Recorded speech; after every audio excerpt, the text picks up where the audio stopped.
Hello and welcome to the Fans Edge podcast with your host Joe and the one person that they make the Mandalorians say this isn't the way, Tom. Tom, how are you today?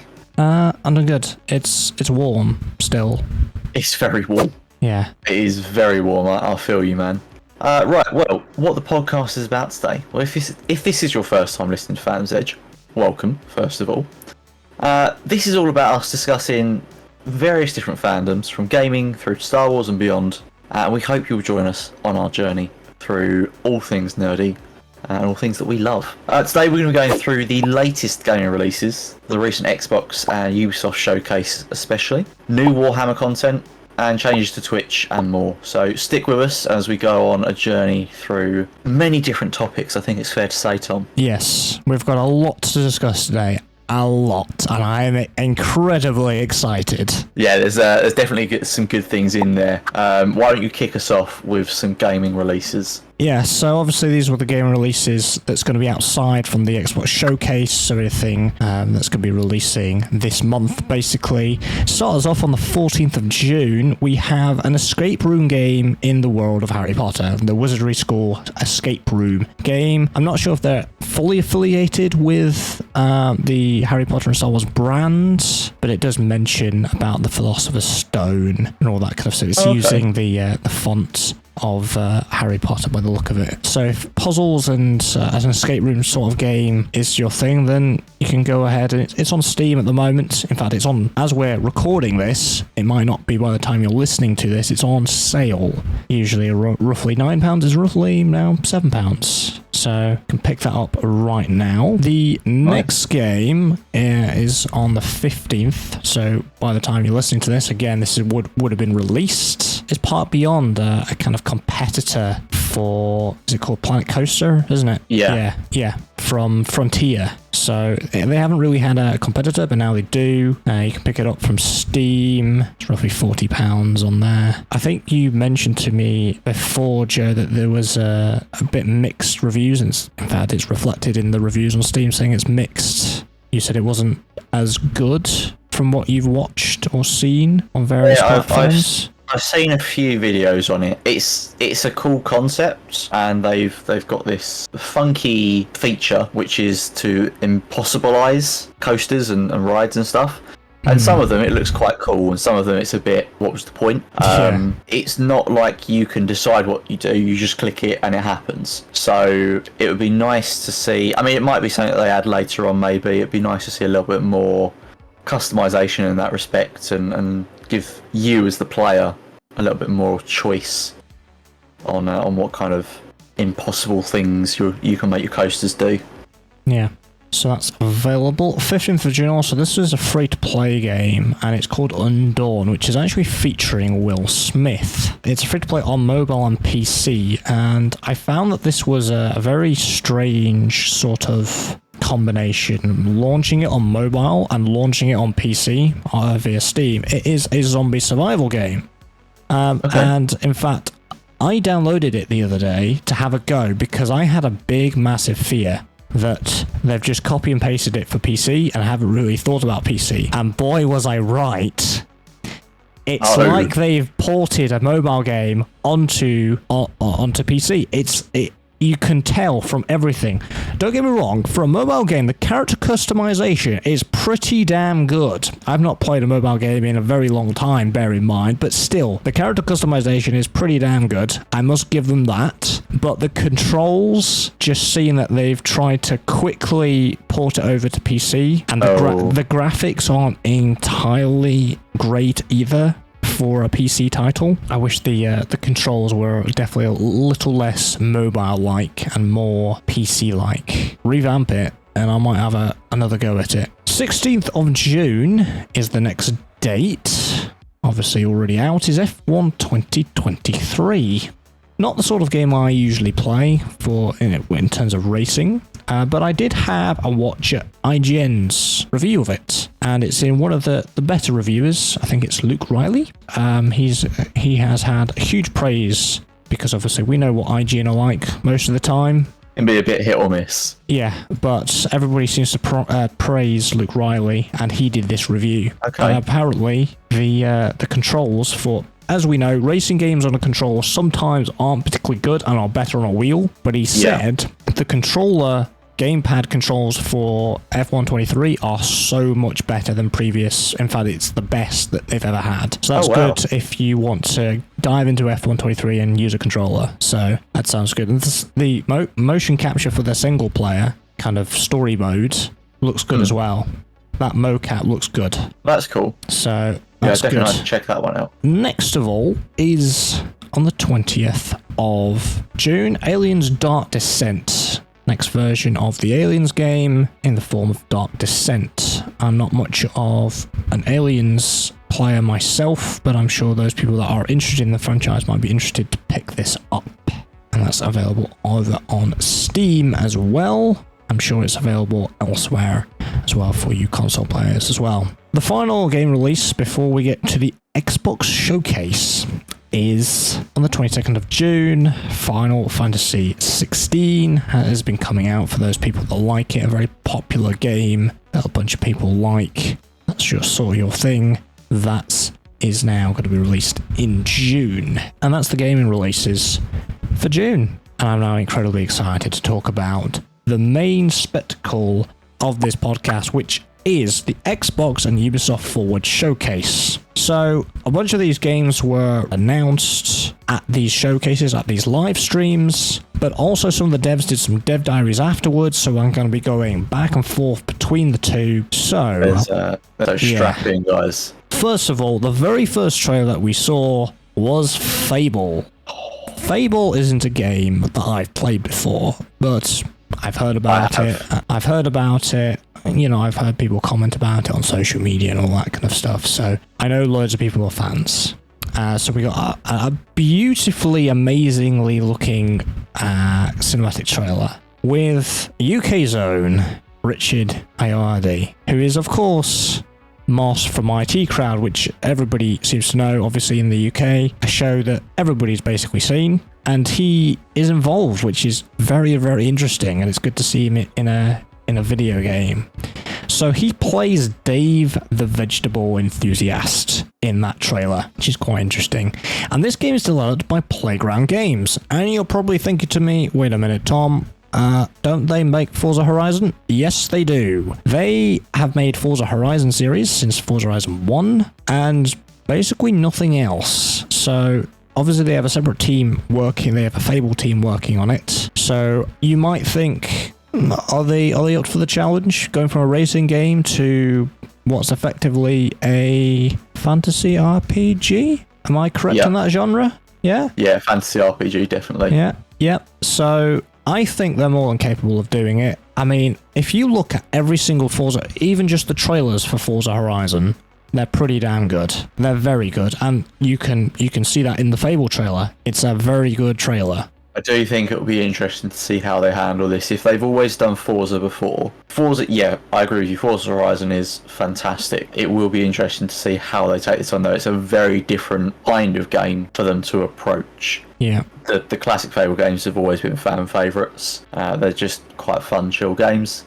It'll be interesting to see if they keep that kind of atmosphere and they do this series justice. Yeah, I think it is good for Playground because it kind of expands their kind of portfolio horizon. But yeah. I think they know that there's so much pressure on them because obviously their only other portfolio are 5 racing games that everybody loves anyway, but this is a completely different kettle of fish. This is a different genre with a completely different play style to a racing game, so I'm interested to see how it turns out. And there has been a bit of controversy with this because everybody's saying, oh, it's a female character that doesn't look attractive, and people are up in arms in it. I don't know if you've heard about this, Joe, but like... I have not, but it doesn't surprise me. It's always the case. People have been saying, people that have played the previous Fable games are saying, well, you don't have to play as as a female, because in past Fable games you can choose your gender. Yeah, some level of character customization has always been in the game. Yeah. So yeah, it'll be interesting to see what they put out, but it feels like one of those points that people argue because they can argue. It's not going to be a problem. Lump it. Yeah. I mean, there will be some of those people that are out there that will just refuse to play something because you're forced in a specific, whether it's a character or a gender or whatever it is. There will be those people out there. I mean, it's a cinematic. It's the first thing we had a teaser, I think it was last year or 2 years ago at E3, and well, it wasn't much, but now you've got some sort of context to the world that they're creating now, this new Fable game. So, yes, they had to include some sort of character, didn't they? So it's either going to be a male or it's going to be a female, really, isn't it? So it's a cinematic. We're waiting for gameplay. So what it showcased was a longsword weapon, and we got some action with that. We got a battle against bandits. From what I could tell when I kind of freeze-framed the cinematic trailer, we also got a Molotov throw as well, with some sword action. So that was quite fun to kind of see in that cinematic kind of esque vibe. Giant Veg, which to me just got me Wallace and Gromit vibes, really, with all the giant vegetables. Obviously, this trailer was more focusing on Dave, the vegetable enthusiast, so I would expect what was it? It was huge. Was it pumpkins, I think? Yes, I think it was. And obviously there's the inclusion of mythical creatures as well, because it was how the cinematic went was it was just it was an interview with Dave saying, oh yeah, what's your opinion about heroes? I think heroes are pass. I think it's time for the vegetable, basically. And I thought what was quite cool at the end, the kind of twist was, well, Dave is a giant, and very Jack and the Beanstalk vibes as well. Definitely what I got from it. Yeah. Do you know what, though? I like that that's the direction they took with the trailer. I feel like Fable's always been a little bit tongue-in-cheek. So, yeah, it's definitely kind of captured that for me anyway.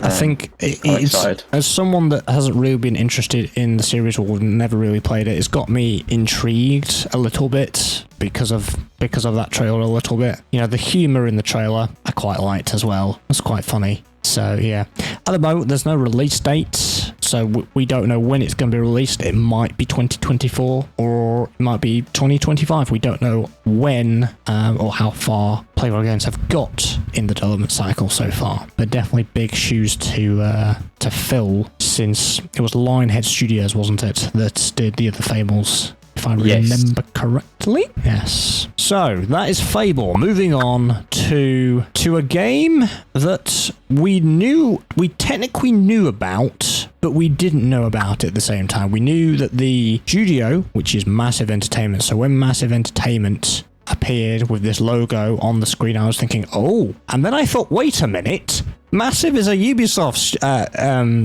studio. Why is it appearing on Xbox? And you'll find out later on why, but I was thinking, wait a minute, what are they doing? And then we had a shot of a Star Destroyer, because they are making the brand new Star Wars game called Star Wars Outlaws, and I'm incredibly excited. In fact, out of all the games that came out, apart from Fable, I kind of knew about their existence. This one didn't. Hence why it kind of got a bit of a how do I describe this? Fangirl scream out. I was like, oh, no way. I know exactly what you mean. I know exactly what you mean. I did the exact same thing. I started watching the trailer and I was like, in fact, I mean, I gasp at Massive Entertainment because I'm a massive fan of the Division series. I love that series.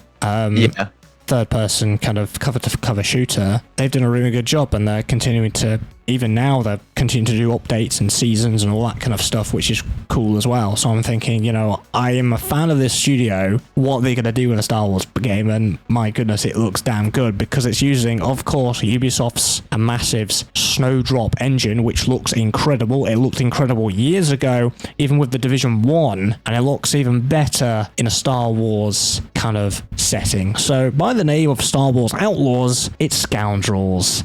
That's what the focus is. It is in the Empire era. It is female-led. Again, people aren't happy about that, but what can you do? And it follows Kay Vess, and she is a wanted scoundrel, wanting not to look over her shoulder, and she's wanted by the Empire, and she has a bounty on her head, so everybody's looking for her. And the initial reaction that I got was it's a heist, because we saw a view of a vault door. I don't know if you got that vibe as well, Joe, when you first saw the trailer. I was like, yep, it's definitely going to be a heist, isn't it? Yeah, a little bit. I can certainly see where you're going with that.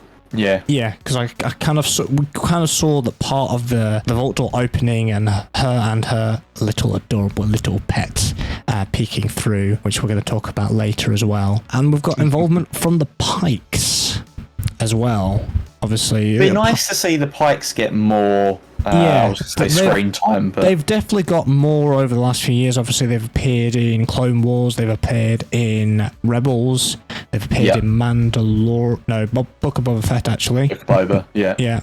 And now a video game. And then we had a shot of a carbon freeze, which everybody's going to assume Han Solo carbon freeze. But we can't actually confirm, I don't think, with the shot that we got. We got the side-on shot of the carbonite container.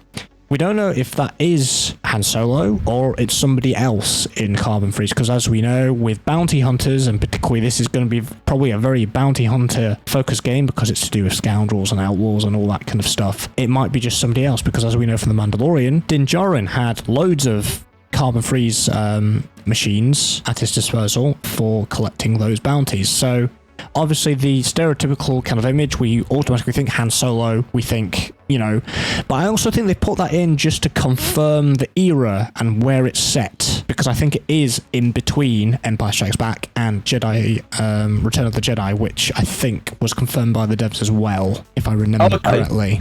So I didn't see that. That's cool. That's the sort of kind of time frame that we're looking at here, which is quite interesting. We have an adorable little pet and companion as well. Everybody is like, I've only seen this thing for 5 minutes, but I already want to protect it with my life.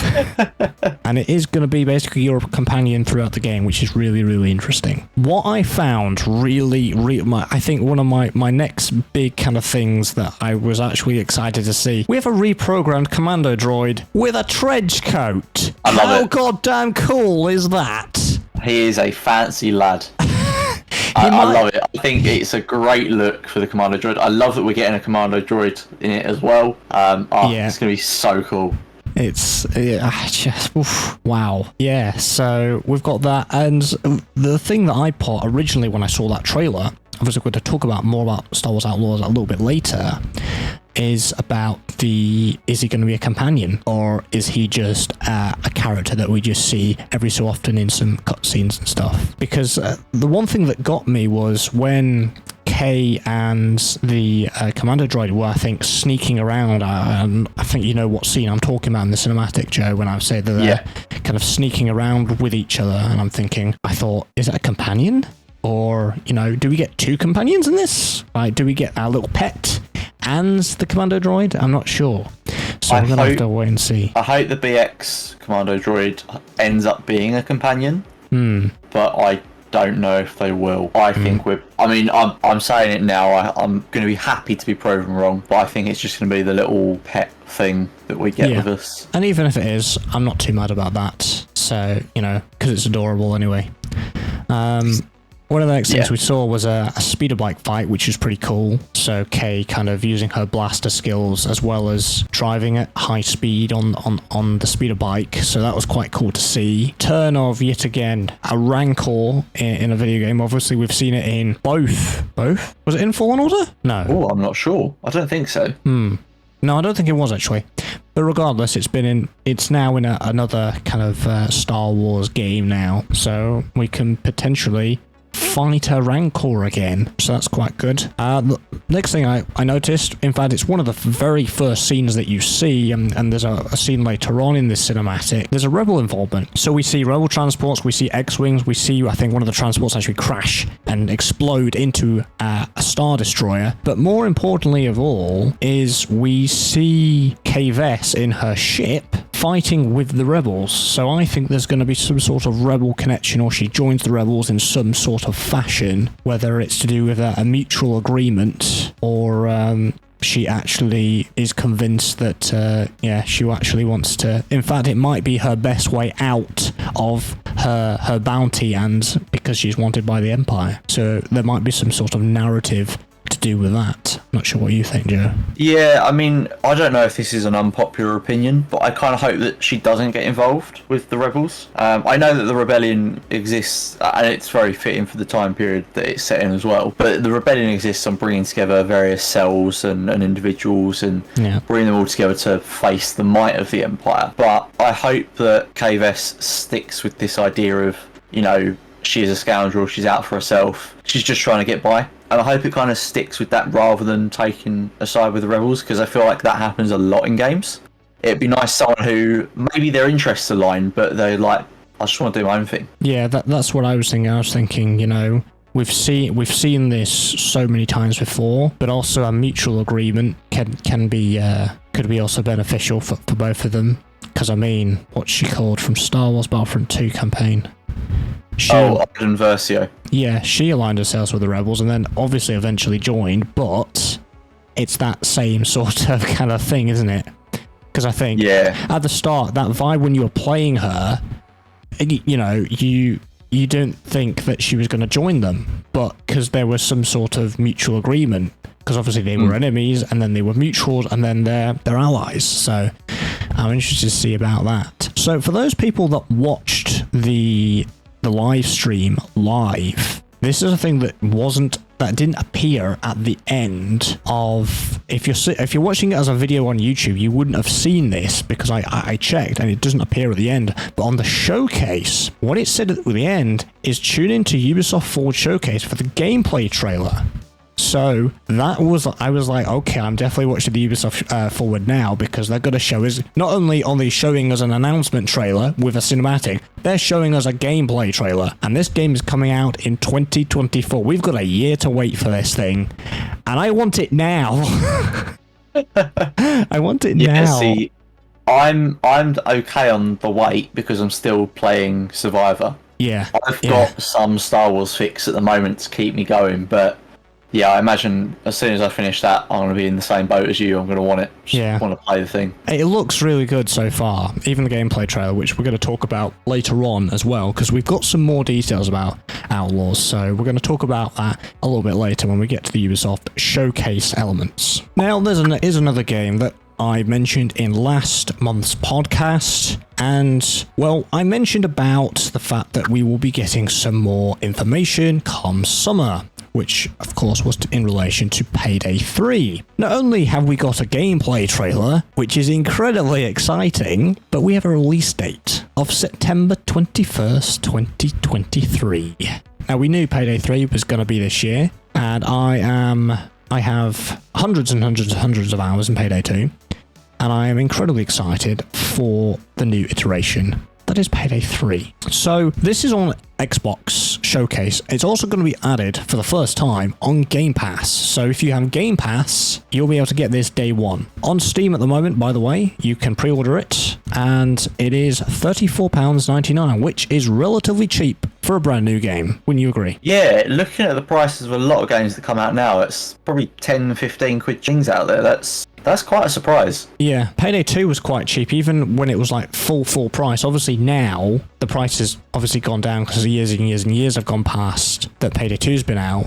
But I think it was roughly that price when it came out anyway. So, that's interesting to see. And they have different tiers now, because obviously the different tiered kind of purchasing, obviously the $34.99 is obviously the least amount. The standard edition, basically. That's the word I was looking for. The standard edition. Yeah. But most standard editions nowadays are near enough 50 quid, maybe even more in some cases. The gold edition's 80 quid, and the silver edition's 60 quid, which is equivalent to what we would actually expect to pay. So I don't think the pricing for Payday 3 is actually too bad. And we're going to get into the different editions and what you get and all that later on. So, the trailer. There's lovely gameplay and cinematic trailer. Looked very, very good. Have you watched it, Joe? I don't know if you've watched it. Have you? No, I haven't. I never really got into Payday, unfortunately. Okay. Well, it appears that Dallas has a new actor. So, the old actor, Eric Etbari, I believe that's the pronunciation. Who knows? I'm bad at pronouncing people's names. Might be working, we mentioned this last month as well, that he might be working on the live action instead of being featured in Payday 3, because it definitely looks like it's a different actor. But he sounds very similar, basically the same. But it's a shame that the original actor isn't working on Payday 3, because the entire Payday community, we love him to pieces. We do. But I do think he's working on live action. I do think that. Because I think after Payday 3, all that kind of stuff, this trailer came out, he actually tweeted out saying, yeah, I'm not Dallas in Payday anymore, which was a bit of a shame. So we're in the New York streets. Obviously, we've been in New York as a setting in Payday before, but this is now primarily their kind of residence. For those people that are unfamiliar with the story of Payday, they all retired at the end of the game in their original location, and obviously they're being brought out of retirement and being sent to New York. So I'm interested to see what the narrative's going to be. So that's going to be cool. So another detail from that trailer was the SCB Bank. It's got a new look, has the banks. It's a new name. It's not what we're kind of used to in the Payday for the classic kind of bank heist that you have. So to me, it's a bit of a breath of fresh air. It seems new. It seems fresh. It seems really quite good.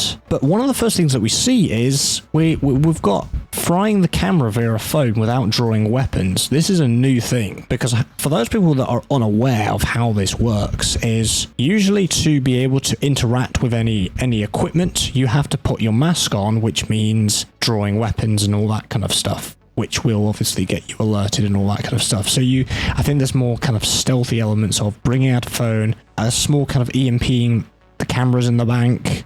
So that's a kind of fun little new feature that's going to be quite good to bring, again, some fresh air to the gameplay element. The next thing was a red pistol, weapon customization. I'm hoping it'll be a little bit better than Payday 2. Now, the one thing that loads of people are talking about is the taking the hostages in the meat shield grab kind of element. And this kind of element, it looked like it was a trade with police at the start, actually. It was a guard that you just sent out the front door, and it seemed that you were going to be trading, which I'm obviously going to be talking about the dev diary a little bit later as well. Now, talking about equipment, as briefly mentioned it looks like we have a new piece of equipment. Now, we are familiar with a sentry gun. It's a piece of equipment that we've had before in Payday. But we haven't had a tripod-mounted sentry gun before. So this was interesting, because this kind of was on one singular axis and kind of spiraled itself up in the different stages. So I think it might be a bit more flexible than what we had before. The other one, I think, was a bit more grounded on where you placed it. But we're going to see, because for those that don't know, this is a brand new engine for the Payday series. We're going from the diesel engine to Unreal Engine. So as a Payday fan, I automatically have this, my expectations already been met, because the diesel engine is just dated. So it's quite nice seeing all the graphics having a big step up, and seeing all these things, like having more animations. So hand goes up after an explosion, which you would do to shield your eyes or to shield it from any kind of shrapnel or whatever. So that's a kind of a nice, subtle addition, which is nice to have. What's also nice to have is a slide animation. We haven't had a slide animation in Payday before, but now we're getting one, and it looks good. We're also getting a vaulting animation as well, so we can vault over walls and stuff, and when you're seeing somebody else do it, it'll actually be a proper animation, instead of basically just jumping over these obstacles. The one thing that was also very interesting to see was dropped ammo. When you basically kill a guard or kill an enemy, maybe it's a SWAT type or whatever, it drops the magazines in what you would generally, what it would look like in real life. So the little packets that you get them in, shotgun shells all neat in a little box. That's what it would drop in Payday 2. Okay. But this was different because it was a green ammo box, like an actual box. And what was actually very interesting was it seemed to have its own physics, because when an explosion or grenade or whatever it was, I can't quite remember what happened. When something like that happened, the ammo actually moved with that explosion blast. Oh, so okay. instead of staying stationary on the ground, it's actually got its own physics, which is, again, a nice kind of thing to have. A little subtle kind of immersion kind of thing. What we do notice is either a returning or a new skill. I can't remember. There are so many skills in Payday with skill tree that I can't remember if this is an actual skill or not. But we see a double barrel shotgun shoot 3 times. So I think that's going to be a new skill that we get, and not just some sort of glitch with it. Because we know Payday is kind of, it has that realism, but it has that kind of quirky kind of comedy in it as well. You know, if you've been in Payday the last couple of years, you'll know we had the a melee weapon of the incredibly gigantic metal spoon and a gigantic golden metal spoon as well, which was quite cool just to whip out and just smack on the head of guards just to kill them. So it's, you know, it goes a bit kind of comical at times, so we know that. So skills like these, like shooting 3 times with a double barrel shotgun, you know, that's obviously going to be through the skill tree. The next thing that I noticed was there was an AI police upgrade. Usually when they have people with a riot shield, they don't tend to run. We saw one running with a shield rather than walking. And it also made me think, are we going to be getting police that actually flank you? Which we don't get at the moment. I think that would be quite good to up that kind of difficulty. Because obviously they more come at you front on rather than try to flank you. That made things feel a lot more alive. Yeah. Obviously there were kind of spawn points that they would take through. So theoretically you could get flanked in Payday 2. You know, if you take the classic bank heist, or the bank heist that everybody kind of starts with, the very first heist that you tend to go on. It's got a back door and it's got a front door and all that kind of stuff. And once you've opened that up, you know, they can come in from any of these doors. So theoretically, depending on where you are, you would be flanked. But I think maybe the AI is then programmed now to actually flank you no matter what. So I think that would be pretty cool to see if that is a thing. Another thing is we have the return of cloakers. So if you're unfamiliar with Payday, cloakers are the little guys with night vision that are ninjas and drop kick you to the floor and then smack you with their batons once you're downed. They are annoying because they run at you at extreme speed and knock you off your feet. But apparently I didn't play Payday the Heist, the very first Payday game, but apparently this was a thing then. And it's returning. They can now wall run. If cloakers weren't terrifying enough, they can now wall run. Would you like some difficulty with your difficulty? Yes, exactly. They can now wall run, which we see in the trailer as well. Again, I found some other subtle things. There's water physics and textures, affects the environment. I think I remember seeing some water actually drenching the carpet. There was like this kind of leak, and it was going down onto the carpet, and it was actually soaking the carpet, and there was all this kind of reflections and stuff, so that was pretty good. As well as that, bullets are actually properly damaging the environment by the look of it. We had bullet holes in walls before, but I think it actually properly chips off as well this time. So again, they've definitely done some improvements into the environment. One of the complaints about the Payday series was when we had police having riot shields up, we couldn't really take them down unless we tried to flank them. But if you flank them, they would actually turn around and face you. They would try to face you at all times. So you had to be really quick trying to get around them and then shoot them. But now there appears to be a hole in the riot shields, so we can actually take them down a little bit easier. Something else that's new, a shock grenade. I know at the end of Payday 2 kind of life cycle, I mean, they're still doing updates, by the way, despite them announcing Payday 3, but they're still supporting Payday 2 a little bit, obviously until that point. But we know that there was a bit more of an emphasis on shock tactics, using electric shocks from various types of equipment. But it seems we have a shock grenade in the works as well. Pretty cool. Talking of shocking, new taser. The taser enemy, incredibly annoying as we know, because it electrocutes you, and then your bullets go flying everywhere, as it would with the recoil. But it's had a redesign, so it's got green gloves with a green device on the side of his hip. And what we actually see is it electrocutes everything in the area if you shoot that little device on its hip. So even you, so you get shocked, it gets shocked and everything around it gets this big electric shock kind of thing. So the device on his hip is actually new. It's not been a thing in Payday before, and more importantly, we can shoot it to basically take him down and immobilize basically everybody, even yourself, if you're too close. I assume it's going to be a proximity sort of thing. Is that? Oh, how many people are going to make that mistake? Yeah, they're going to go too close, shoot it, be electrocute itself, but also the taser's been electrocuted at the same time, so you're kind of even. But not only that, we both have done some GTA 5 RP in the past, so we kind of know a little bit more than the casual normal person how tasers work. It actually has taser prongs connecting you both this time. So oh, that's good. Tasers were very annoying in Payday 2 because there wasn't that connection. There was a very big distance that they could tase you from, and sometimes you couldn't even tell where you were being tased from, and I think this will definitely kind of close that gap of exactly where you're being tased from, and be able to react a lot quicker about it. So I think that's going to be a lot better from a gameplay kind of point of view. Also, we have a look at the downed animation. It looks to be improved. It looks good. That's cool. One of the equipments that you have as well is a medic bag. Can now be thrown, and it looks like it's had a revamped model as well, which I would expect. We're moving game engines here, so everything's basically getting a revamped model. So that's cool. And we got a shot at a thermal sight as well. It was a blue thermal scope, in fact. So it looked it had that kind of realistic vibe, but then they've slapped their Payday comical and kind of a little bit silly on top by doing that as well. So instead of seeing an outline of somebody, it looks like a target practice cardboard cutout instead. So that looks quite cool. And it also appears that there is a new unit type.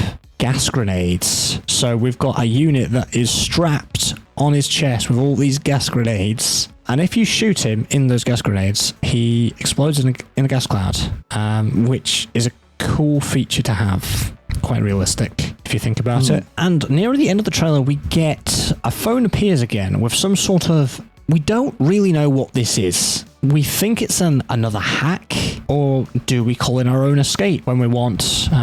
Because we do see the chopper in literally the next shot. So I think, because how it worked before is, it was scripted when the chopper would arrive. So you'd have to wait a certain amount of minutes. It would land in a specific location, or one of maybe 3 locations, and then you'd go to it. I think this time we've got a bit more control of how long we want to stay out, or when we want an evac, or, sometimes we got a helicopter to stash bags of loot in to then be taken away again. So if we have that more control, I think that's going to be so much good for everybody else, for the experience of the game. Now, next of all is one of the most difficult enemies, the bulldozer.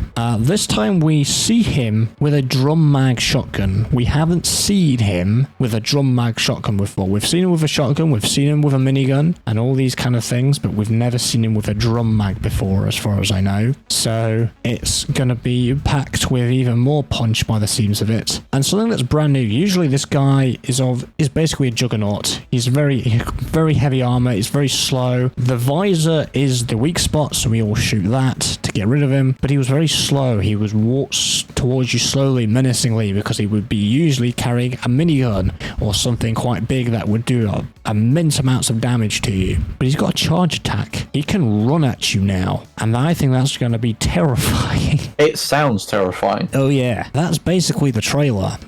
Pre-orders are available, as I've said, so $34.99 for the base, $59.99 for Silver Edition, and $79.99 for Gold Edition. So what you get in the base edition, so the trifectal loot bag pre-order bonus is what you get with the base game, and that's it. So it's basically some cosmetics. That's what you get. For the silver, you get the base game, you get the trifectal loot bag pre-order, same as base, so everything with base, plus a Dark Selling Mask, and 3 days early access, plus a 6-month season pass, which includes 2 heists, tail packs, weapon packs. And this is a confirmation. They didn't confirm this in a dev diary or anything like this. When you go on the Steam page, it says what you get with each edition. So there's going to be a season pass in Payday, which is going to be completely new. Good idea? I think so for Payday, particularly when it comes to heists. It means if you have the season pass, you basically get them for free, but you're paying in advance and for a little less money. Now, if you have the Gold Edition, you get everything that the Silver Edition has, plus Golden Slate Gloves, Skull of Liberty Mask, which, yes, is inspired by the Statue of Liberty, and instead of 6 months season pass, you get an year, which means you get 4 heists instead of 2. You know, yes, I'm assuming you can buy the season pass later, and all the rest is basically you can get it 3 days early if you want to, and get some cosmetics with it. And that's all the additions for Payday 3. Now, later on, they did a dev diary, and these are going to be an episode series, so they're going to be doing this up to release, which is good to see. I think when devs do this, I think it's a really good to see them expanding on what we have and talking on specific topics about the game that we're getting to, instead of just doing some trailers. They're actually talking about the game and giving us some more details in bite size every so often. I think that's really good to have. So what did they talk about? So they talked about some of the mechanics of basically how stealth would work. At the moment, it's very linear. So stealth would happen, depending on the heist, right? Some would be stealth only, some could be stealth optional. But let's say you did go in stealth and you got caught. It would then immediately go to loud. But now they're kind of taking it step by step. So when you're in stealth, it goes from you sneaking around to then what's called search.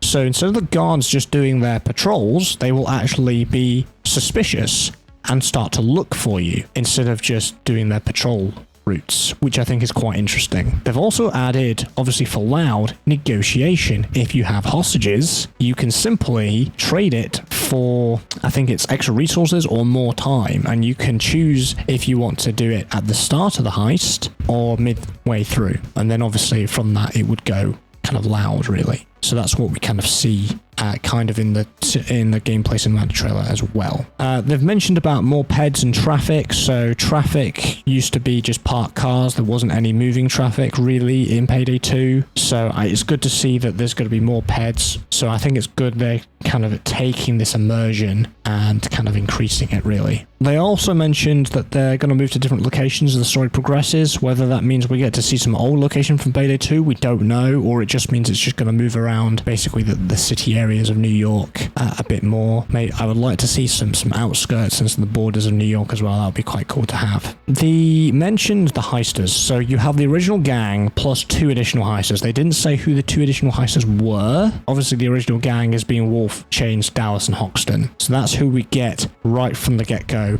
from day 1. And it's interesting to see who those 2 additional heisters are, and I'm sure we'll see when they release it. Now, they talked about collaborations as well. Not sure if you know, Joe, but they've done a collaboration with John Wick. So obviously him and Sharon is in there as well. So Lance Reddick's character was in there. I'm not sure if he voiced it, but it sounded very like him. So there's a few John Wick missions in Payday. So they're doing collaborations that way. And they've said as long as the content fits, they will do it. So if it fits the lore, if it fits the world of Payday of that, they will do any collaborations. So I am wanting John Wick to return, to be fair. Whether they'll do it, I don't know. Also, they did a collaboration with Alesso, the DJ producer at Alesso, with the Alesso heist as well. Not only did he do a piece of music, he got his own heist as well. And it is my own favorite heist because, coincidentally, I like Alesso as an artist that I listen to as well. So that was really good. So I'm hoping we're going to have along the same caliber sort of collaborations in Payday, so we're gonna have to wait and see. They said about launch, saying on they'll focus on the core gameplay, and then they'll the full gameplay and gang, and basically the general experience of the game, and then post-launch anything can happen. Now that doesn't really actually tell anything, because launch could mean the first week, the first few months, and post-launch could mean any time after it.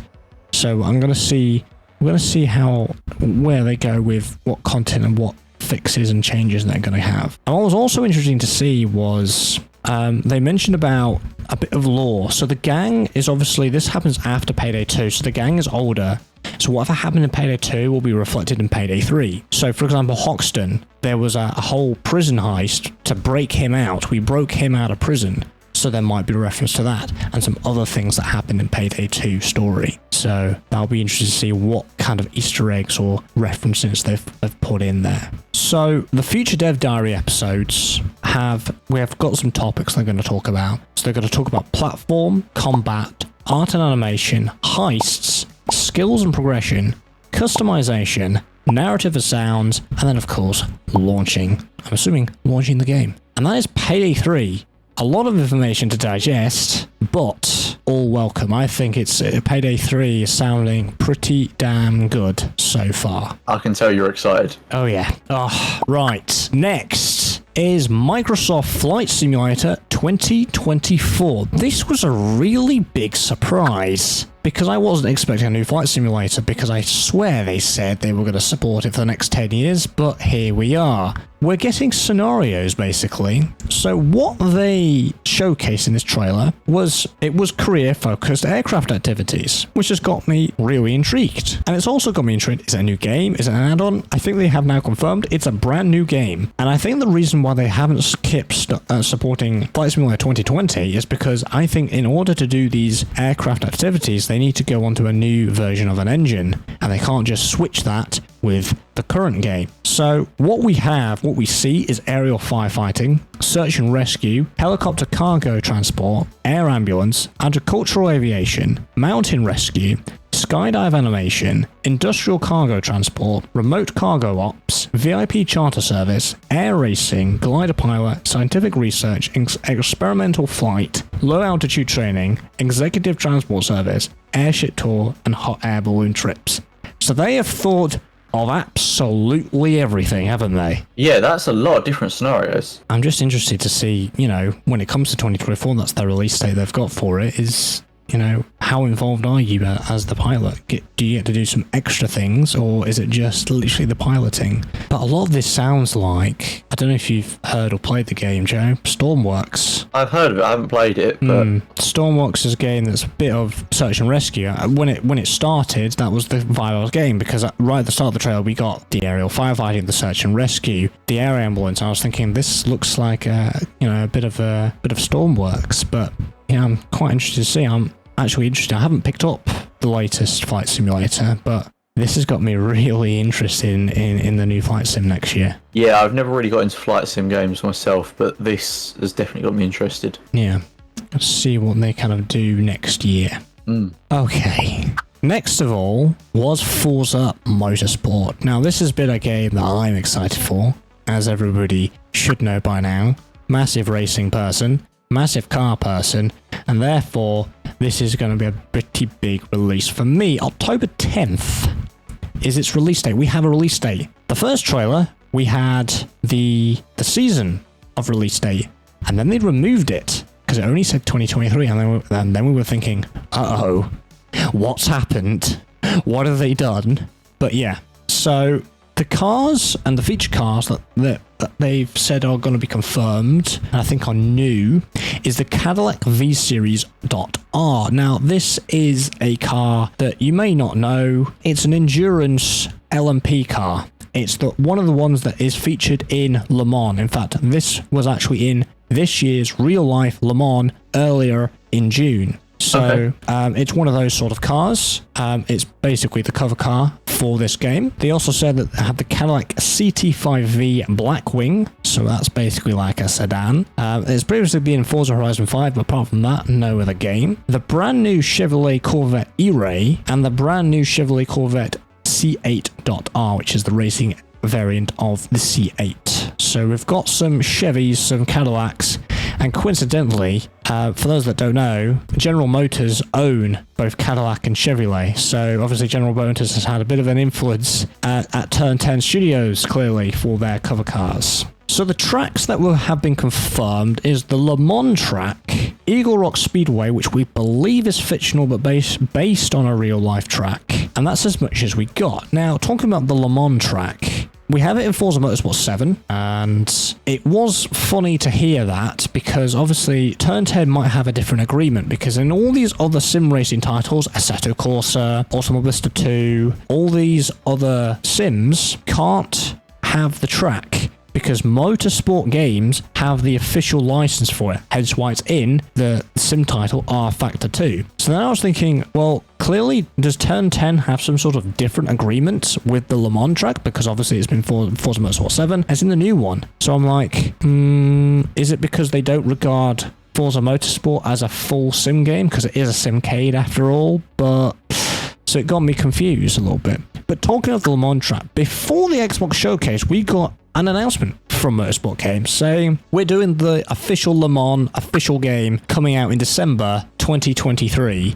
which is quite interesting. It's available on Steam. It's available to wishlist, in fact, at the moment as well. Go on, Joe. Oh, it does make me wonder about the licensing thing there, because if they're coming out with an official Le Mans focused game, why have they then suddenly decided to sell a license to the Forza team when they, as you said, they traditionally don't license it out to various games? I mean, this seems weird. It's unusual for a specific license to be like this.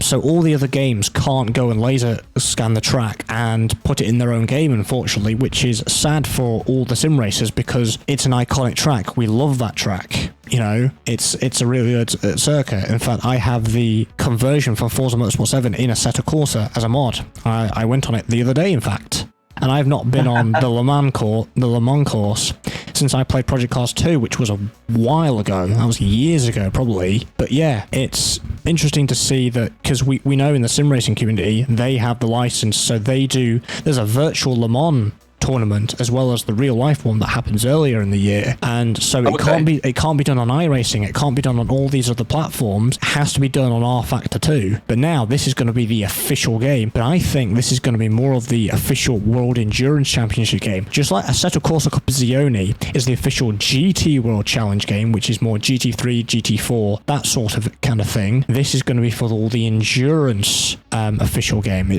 think it's got that focus.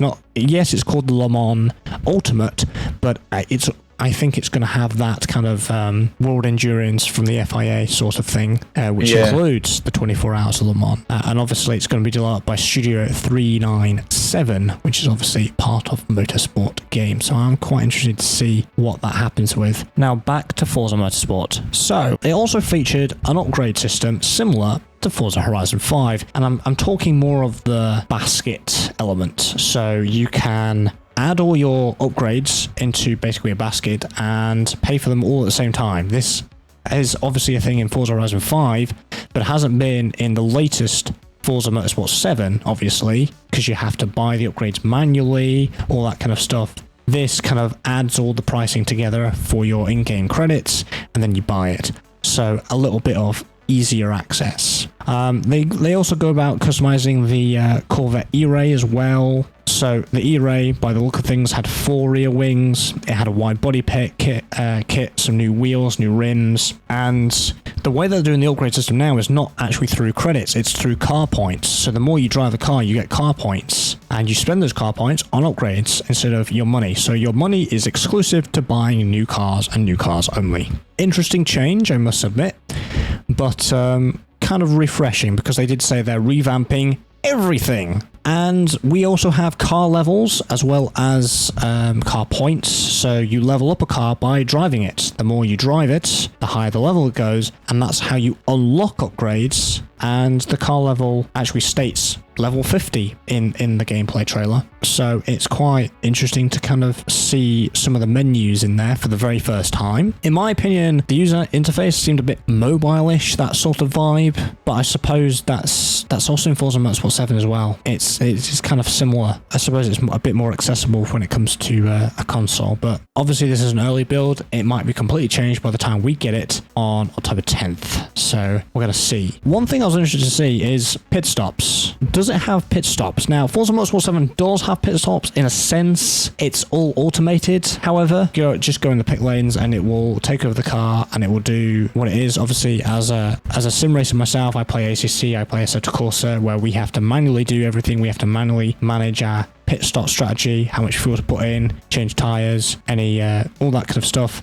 Forza Motorsport 7 does it automatically. Obviously, we see a cinematic shot of a pit stop. I'm wondering if they've expanded pit stops or they've kept it very arcadey. So I'm interested to see if pit stops have got a complete big overhaul. So what we also hear in the trailer is the race engineer interaction. It has been confirmed that they tell you all this information you need, the track, the conditions, and stuff off track like upgrades and features. So it's going to be more of your race engineer and coach for the entire game, which I think is quite interesting. You know, so you have that consistent person that's telling you all this stuff as well as being your race engineer when you're racing. I think that's a really good kind of thing. Obviously, when you're sim racing, I have an application called Crew Chief, and that's an additional application that tells me I also have a spotter. You know, it's better than most of the base games that spotters and engineers that do say stuff in the base game. So it's interesting to see how much interaction, how much control we have with the race engineer. And it just makes me think, can they help with race setups or even strategy on the fly? Will they be able to do that? You know, talk in their ear like they would do in real life. And race setups, not everybody is versed in race setups, you know, because they can be incredibly confusing. Or what does this do? What does altering this on the suspension do? What does have negative or positive toe do? I don't know what that does, you know, or all that kind of stuff, you know. So I think it would be good to help those people that are a bit more casual to the game with race setups, if that's going to be more kind of thing. They also mentioned about the new fuel system. It distributes weight this time, so the more you drive around a track, the less fuel you'll get, the lighter you'll get, the faster you'll go. If you go with a full tank, you're going to be really heavy. There appears to do driver ratings, safer ratings, you know, all that for online. I'm hoping it'll be better. A bit maybe like Gran Turismo, potentially. We'll see. And this is going to be priced at £70, also on Game Pass. Pre-orders are on Steam. It's listed on Steam at the moment, but pre-orders aren't open just yet. Now, Forza also did a live stream. They do a monthly live stream, and they dived into the single player. So, this is what they said about the single player during this live stream. Accurate simulation, RPG progression, so like an RPG progression, interesting. It's going to be called the Builder's Cup, and that's going to change with new content. So the more they add content, this is also going to reflect it as well. So it's all about car building and a progression system. So it's split into different racing series, each have a different story, so it's more focused. So one might be focused on maybe just Porsche or something, or one specific car brand or car culture. It's got its own intro, it will introduce you to it, all that kind of thing. So how single player will work is it will have open practice. So this is where you get to find limits to the car, and it will, just like I mentioned earlier, the car level, car points, this is where you start upgrading it, or that level. And then there's going to be car mastery. So it compares you corner to corner and compares you to your best times. It will say if you're doing good or not. And that will give car XP, which levels up in real time, and then that will get you car points to apply upgrades for. And they like calling it a car PG. I quite like that. A car PG. That's a fun term. I like that as well. Yeah. Next of all is challenge the grid. So you can have the challenge that you want. So this is almost like the betting system in Need for Speed Unbound. So it affects your payout. So the minimum payout and the first to third place winnings. So you can place yourself anywhere in the grid. And basically, it's a, you know, you get more winnings if you get there, if you don't, or the higher the grid or not. There's a podium bonus, and it will give you a range of a projected finish. So it's kind of a risk versus reward balance. I think this is an alternative to doing qualifying. Personally, as more of a sim racer, I prefer the actually qualifying and fastest lap gets pole, and you go down the grid that way. But this is, I suppose, a bit more RPG, a bit more fun in a way. And what you can change is the AI difficulty, the racing rules, and the damage settings. So the AI we only show, I believe it went from 1 to 10, but it only actually shows in the gameplay that they had was 4 to 8. But you could go lower or higher. 1 is slower, 10 is higher. 4 has an AI difficulty bonus of plus 20% credits. And then there's rule set. So you have club, which is plus 4%.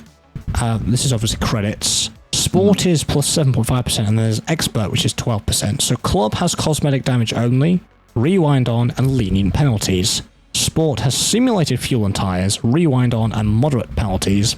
And simulated damage, fuel and tires, rewind off, and strip penalties for expert, which is probably the one that I will be going for because I like more that sim side of it than the... But for those people that want a bit more casual experience, I'm sure you can go with the lower ones. But it made me ask the question, what's the definition of these penalties? They're very vague, aren't they? Lenient penalties, moderate penalties, strip penalties. What do they mean? I want to know what they exactly mean. And then, of course, the AI skill and rule bonuses are then added together to give your proper bonuses. So that's the breakdown of the difficulty levels. They then went on to say about the field of drive tiles and will include your friends and their cars and liveries, which is constantly updated. Good to know. And the AI will be as fast as the fastest driver from Forza Motorsport without cheats. This is obviously similar to GT7. They've also obviously done some really good testing. They've taken their very best drivers from GT7 and made AI as good as them. So you can have a really good challenge. They mentioned about 48 times fidelity, the new time model. They've mentioned this before, but it's just a reiteration. They've rebuilt the suspension, weight, aero modding. And after a race, you get a chance to build your car, so you can level up and unlock rewards, which tend to be car parts, and you also get driver XP, and that reflects driver level, credits earned, all that kind of thing. They also mentioned about there's a new MP mode, multiplayer modes, so we knew about this already as well. We don't know what it is. I'm sure we'll know later. There's going to be rivals, time attack, and free play. Then they did a live stream interview after all this. So cars and upgrades are earned apart from things like car pass. The car pass is the one that you get 30 cars for free, basically. So there's no microtransactions in that way. Good. They're going to be adding content over time. Progression is stored on the server. There are options for offline, but progression will be required to go online. And the car mastery is on every mode in the game, so it doesn't matter what mode you're in, even on multiplayer. You get those kind of the car XP, basically, which is quite good. At the moment, max level for cars is 50. Parts aren't locked at level 50. They might increase that level cap later on. They also mentioned some more aspects. You get to start slower to faster cars. This is something that everybody wants. Start with a hatchback and then work your way up to a hypercar.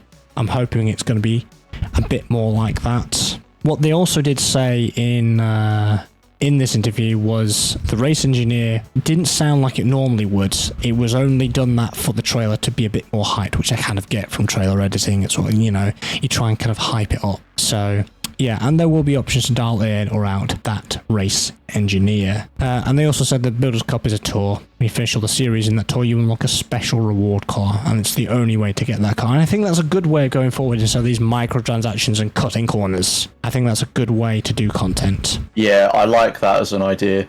Yeah. It'll be interesting to see if there's any kind of tips for building your cars. So I know you've mentioned that there's a lot of emphasis on building a car rather than just buying one.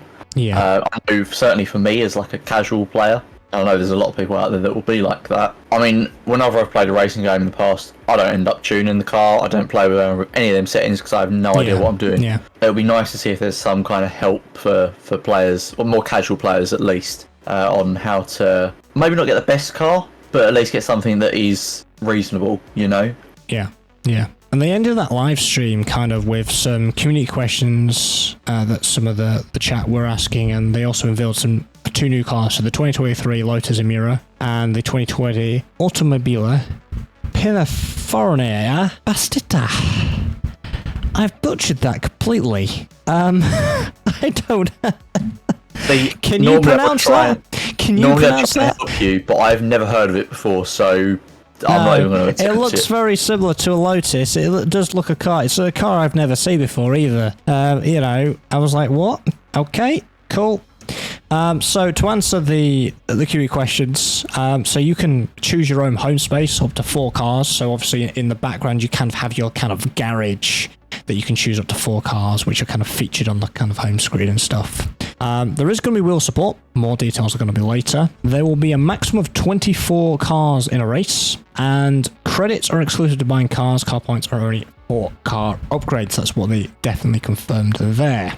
Future topics. They're going to talk about driver AI, machine learning, car and track reveals, free play, Forza race regulations, PC features and specs, featured multiplayer, and wheel and accessory support. All that to come, and that is Forza Motorsport. And we're going to be moving on to Starfield, a space game I'm interested in now, thanks to the 45-minute Starfield Direct. We have a release date of September 6th. It's actually got me considering Starfield. When it was announced last year, and we had some gameplay, I was like, nah. But after this, yes, please. What do you think? Yeah, this is one I'm very excited about. I'm doubting myself now. This is the one that's made by the Bethesda. same team as Bethesda. Yeah. Skyrim is something that I love. I never managed to get into Fallout, but I've seen a lot of things on it and it looks incredible. I know from my own experiences that Bethesda is very good at storytelling, which is a big selling point for me in games that I play. And Starfield, I'm confident that we're going to get something, I mean, just amazing. We're going to get that classic Bethesda storytelling, which, yes, is amazing, but also has some funny quirks that we all love. I mean, we've all seen the memes about Skyrim. Yeah. And all the things that break with it. But it's still a good game. That's why we keep coming back to it. And I'm confident that Starfield is going to deliver the same kind of experience in terms of that world building, storytelling, and adventure. And that's what I love from Bethesda games. So yeah, definitely very excited about this. Yeah, definitely. I know lots of people have been comparing it with Star Citizen, but you can't really compare the two because Star Citizen, well, doesn't have the 25 years in the making that Bethesda does. I think Star Citizen has been under development for more 10 years now. Yes, Star Citizen has been more public. Bethesda hasn't. That's granted if they aren't lying through their teeth, if they have started making it since basically Skyrim. Which, do you know what? I think they have been, but again, Star Citizen, and there's a lot of crossover.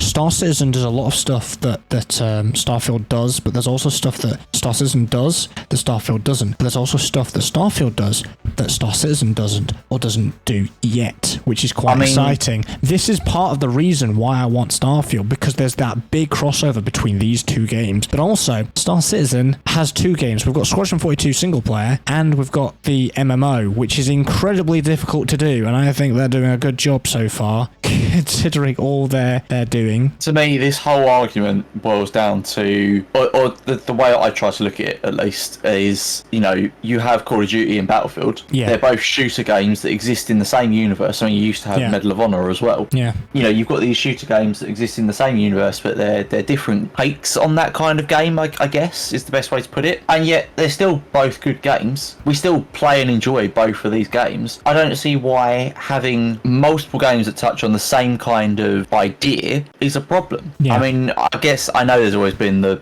wars of various different games and consoles and so on and so forth. And there will be people that are hardline, no, I only play Call of Duty, or no, I only play Battlefield. Yeah.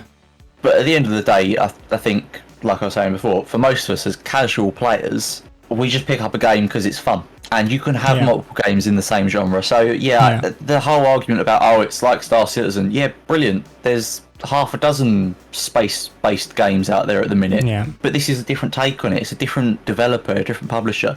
We'll get something different, and I'm sure it will be enjoyable just as much as these other games are as well. I also think Starfield is probably the closest game to Star Citizen that there has been for a very long time. Even No Man's Sky, I don't even think is that close to Star Citizen, but I think with particularly the things that they showcased during this Starfield Direct, we've got some very similar aspects that are, as I said, there's lots of crossovers. One game is doing one thing that the other isn't, and vice versa, and I love that. And I am going to pick it up, and I'm going to still play Star Citizen, because I want to play both. Best of both worlds. Variety is the spice of life. Yes. One of the first things we notice with this Direct is you got a little companion robot droid, which apparently is inspired by the Mars rover, but they've kind of elongated it and made it more, robot-y. I think it looks pretty cool. Sold me. That alone has sold me on it. So, they have said it's an exploration-focused RPG, but you can do with that as you will. You can choose to be stealthy or shoot people, or, you can basically do whatever you want, really, which is great. I'm all for that. The one thing that sold me was the building of the ships. The ship customization. The ships are modular. Oh my god. That was the one thing that I was like, yep, I'm pre-ordering that. I haven't pre-ordered it yet, but I will do. But the modular ships aspects, this has obviously been a thing in Star Citizen that we are promised with certain ships, and does happen with some ships, but it isn't fully implemented yet. But this looks really cool, It'll be interesting to see how that works, and I bet people will start sharing builds online as soon as it comes out. Yeah, because it will be really awesome to kind of see all these customizations, because you can build it exactly how you want, which is really cool. The silly builds will be fun to see as well. Oh yeah, it always happens. The devs kind of showcased that someone did animals out of it. They tried to do animals out of their ships, and someone did. Right. I think it was Optimus Prime that they basically made out of it. Amazing. Amazing. So that was cool. So you can basically do anything you want with your ship. There's going to be over 1,000 planets. It's going to be procedural generating, so that's going to be interesting to kind of have. So what they're saying with that is my experience on a specific planet will be completely different if you, Joe, it's the exact same planet, and your experience will be different. I like that. You know, it's more random. Despite it being a single player game, our experience is going to be completely different. That is quite interesting, actually. Wow, yeah, that's going to be incredible. I mean, just think about it in terms of replayability. Yeah. You know, I mean, again, I've had probably a dozen different starts to Skyrim, and you know, yeah, they're all the same. Even if you try and play something different each time, largely it's still the same. This is going to change that up so much. I mean, yeah, sure, it's only the planets that are changing, but for me, it feels like that experience you have interacting with various planets is going to be a large part of it. So, yeah, it's going to totally change the story when you go back in each time. Yeah. Really cool idea. I mean, I've not really played Skyrim or any Bethesda game before, so this is going to be my kind of first experience in what people refer to as the bug fest. Yeah. Oh, you're going to love it. So we also saw a piece on dogfighting. If you're familiar to games like Star Wars Squadron, Star Citizen, Elite Dangerous, you'll know we manage different power to different systems. So weapons, engines, shield management. That's going to be a thing in your ships when you're controlling your ships. So when you're dogfighting, or even when you're just cruising around exploring. So that's going to be a thing that's going to be in there, which I think is quite cool. I think some other people were surprised to see that they'd put that in. So I'm happy with that. I'm used to that system in Star Citizen, so I'm happy to have that thing in Starfield as well. Talking of systems, you can target specific systems on a ship when you're fighting them. So you can shut it down the way that you want, so that you could target their, I don't know what they're calling it in this game, but they're basically their hyperdrive, being able to jump. You know, I would say that will be the priority, so they don't jump away. So you can, you know, but this is available through a skill in their skill tree, that kind of more RPG element, isn't it? So that's only available if you have that skill. But also what I think is cool is if you disable a ship, you can board it or destroy it. So you can choose to destroy it, or you can board it. And if you board it, you've got to take out everybody and then basically take it over. And it's yours to keep if you wish, and you can upgrade it. You can change it how you would with any other ship, but you need to take it back to, I believe, one of the shipyards to do that. So that's quite interesting to have. I think, taking over ships and basically having your own fleet without paying for new ships. That's cool. That is cool, but I also like the idea of being able to take it back and strip it for parts. Yeah. Just take the whole thing apart and go, what is useful to me? Yeah. As well as vehicle and shipbuilding, there's base building as well. So it's going to be just as modular as shipbuilding. So we actually got to see a bit of the actual building in progress as gameplay. It's an isometric top-down view on the exterior. In my opinion, that makes it a lot easier. And then you go first person for the interior. So from what I saw from the gameplay, you can see that it's almost The Sims level interior designing. You basically get to design everything, where everything is placed, every piece of furniture and all that kind of stuff. So it looks really cool. They've also boasted about the best character creation from Bethesda have ever made. So you can choose your own background, so where you come from. They've listed a bunch of them in the gameplay elements.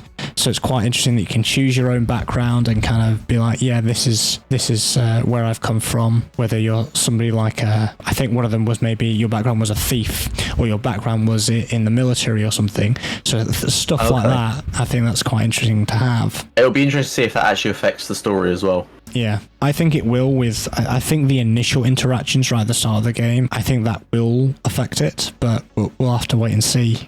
Yeah, I talked about the skill tree earlier, and they have an expansive skill tree. 5 different trees, so they've got physical, social, combat, science, and tech, and you can spec into any of these. So it's leveled up with challenges and XP, so you do those challenges, and you'll get a level within that skill, and there are 4 ranks per skill. So they've really fleshed out this kind of skill tree system, which I think is really cool. It does remind me of the Payday 2 skill tree, actually, a little bit. That sort of kind of level, because you had all the categories and then you had different levels of each skill that you could spec into, but you only had a specific amount of points. I don't know if we have a limited amount of points, so we can only go so far, or will it be completely full? I'm hoping it'll be completely full and won't restrict us too much, because that means we get to build how we want. Which goes on to my next point. We get to specialize in anything that we want.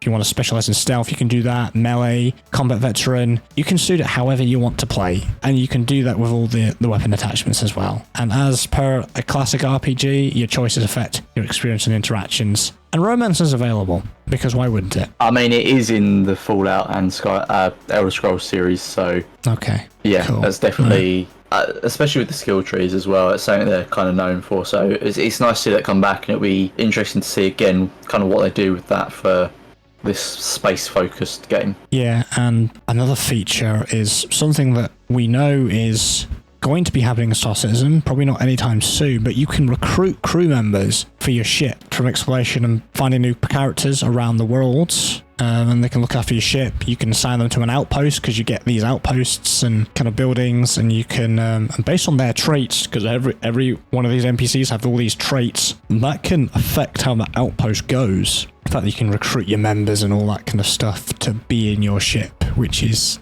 I think, is really cool. So combat was the one thing that really didn't convince me last year at E3. It looked really bad, in my opinion. So I wasn't convinced on it. But really, it seems to be really polished up. Gunplay looks good. Weapons are all customizable. And the really cool thing is gravity affects combat. If you fire with bullets, because obviously there's different types. There's laser weapons as well. You fire, it will push you back in zero grav. Oh, that's a nice touch. It's subtle, but it's something that I'm all for.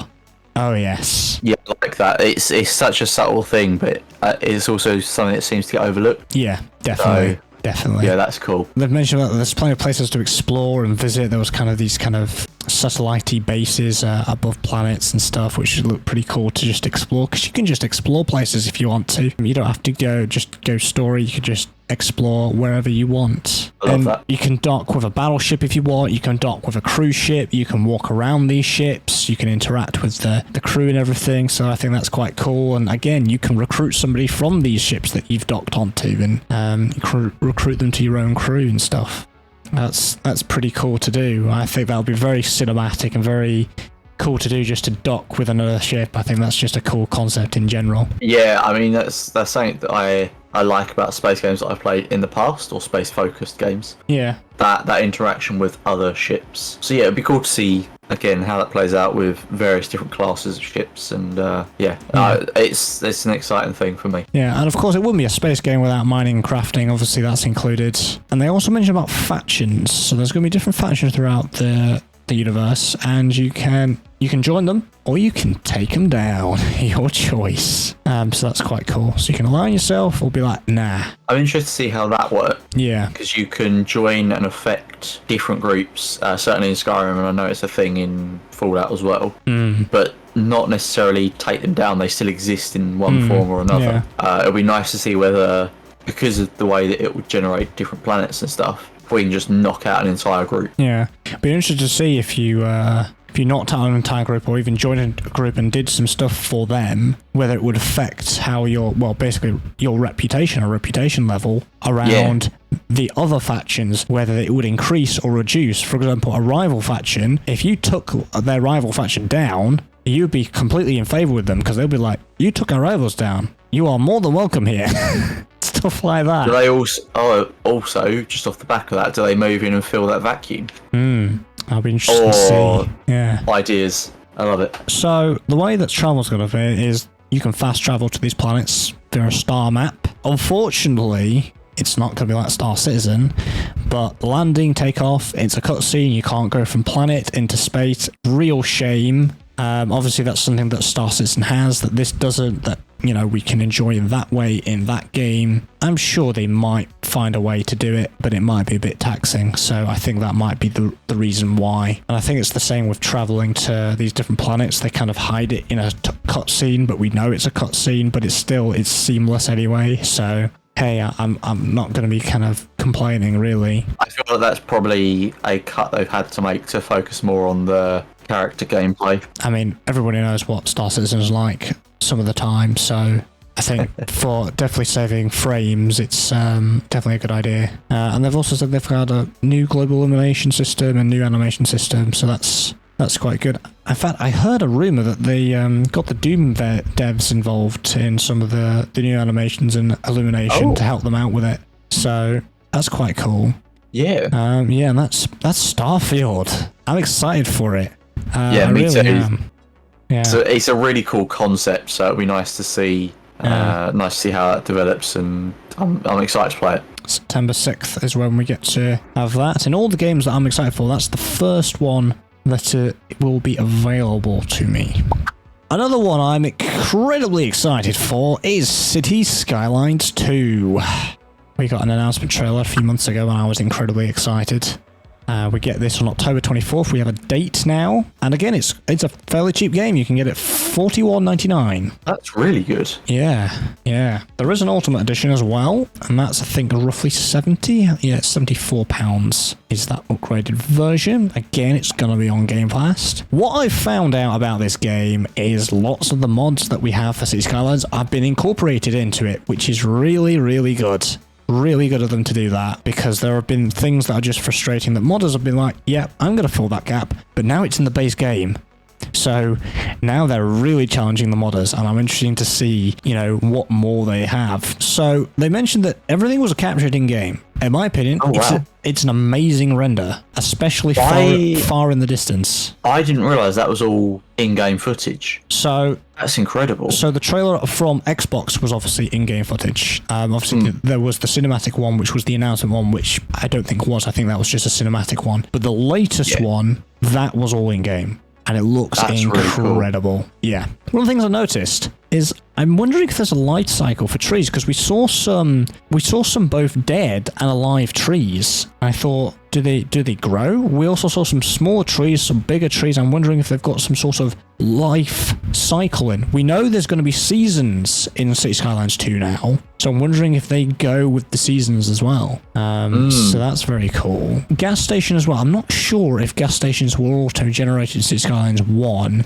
I know there were mods for them, but I didn't really notice them when I was going through my cities. So I think they're more automatically being generated now with all these kind of attached to roads and stuff, and actually seeing them go in for petrol and gas and all that kind of stuff. So that will be interesting to see, because as far as I know, all I saw the cars doing was they had infinite fuel for a while. I saw in Cities Skylines, so I think it's going to be a nice kind of iteration to see them going in, filling up, going out again. They've also revamped roundabouts. Now, they had roundabouts, there was a roundabout mod as well. I'm going to get to roundabouts later on as well, because it was part of their little dev diary that they posted. Okay. But it looks really good how they're doing the new roundabouts. There was a templated roundabout, but it was very big. It was a very big templated one. So it's not like the ones that we're used to, the mini roundabouts here in the UK. It wasn't like that templated Skylines one. The only way to do that was to have the roundabouts mod, which was incredibly useful. There's going to be new bridges, 4 types of bridges, in fact, I believe that we saw. So that's going to be interesting. Obviously, we do have bridges. I think you had to to get more types of bridges, you kind of had to mod it a bit. And what was very interesting is roads were closer together. Usually when you're trying to snap or have a road near another kind of junction or intersection, it was very fiddly to try and get it exactly where you want. But it looks like it's a bit more lenient this time, so you can get roads a little bit closer together if you want to. So I think that's going to be a lot better. Obviously, with the new graphics, there's new reflections with the water, look really good. Notice there were similar terrain tools, what we're used to, that's good. I didn't really have a huge issue on those. Now, one thing I noticed on the UI was it said 167 tiles. So obviously this is all split. Cities Skylines is split into tiles. You buy more land to expand your city. But here's also the thing. You're only limited to was it 10 or something? It was very low by default. And there was a mod called 81 tiles, which expanded it to, you guessed it, 81 tiles. But it said 167 tiles. And I'm thinking, that's a very odd number. So I'm thinking 170, 180, maybe 200 tiles?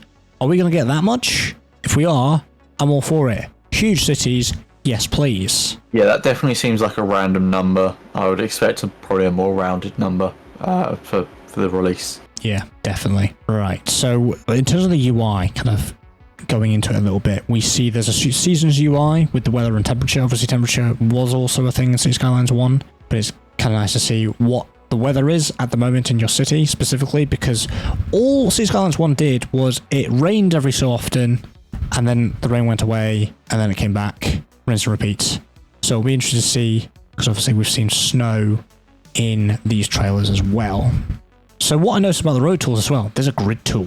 Usually you'd have to do grids manually, but it looks like they've made a tool for you to literally make grids as an entire tool, which will make it so much easier making grids.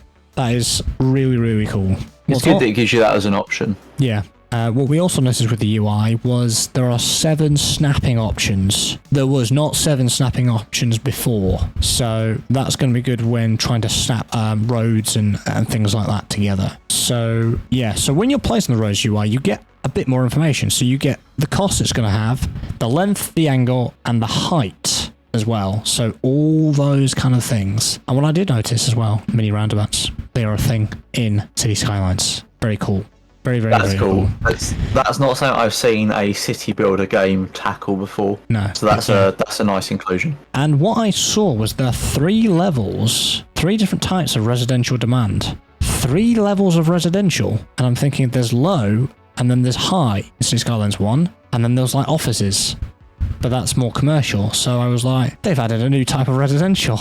But that's demand. That was demand, because then we further saw there were 6 sorts, 6 different types of residential. 6. Oh. I want to know what they are. There are themes for buildings. There's a UI toggle, which could toggle between the EU and US. We've had themes before, but they were more kind of modded stuff that people did mods for. But now there's kind of a European style, and then there's an American style, which is quite a nice just to kind of skip between. I wonder if that ties into the 6 types of residential. Maybe. If it's something to do with a regional thing, or the other idea I had was whether it's like a historical and modern type thing. Maybe.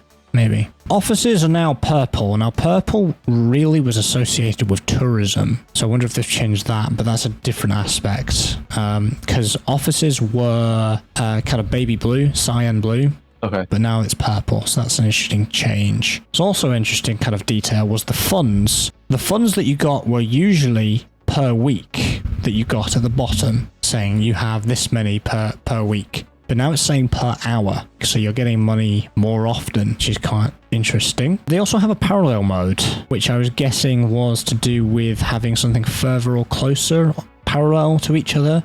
Wasn't quite sure what it was kind of aiming at, that parallel mode, but it seemed a new interesting tool and mode to have, so that's quite good.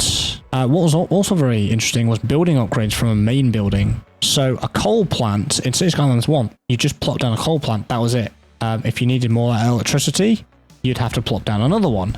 But this seems like it has upgrades, so if you do run out of electricity, you can just go for another one, and another one, and another one in terms of upgrades, so that's good. Same with university.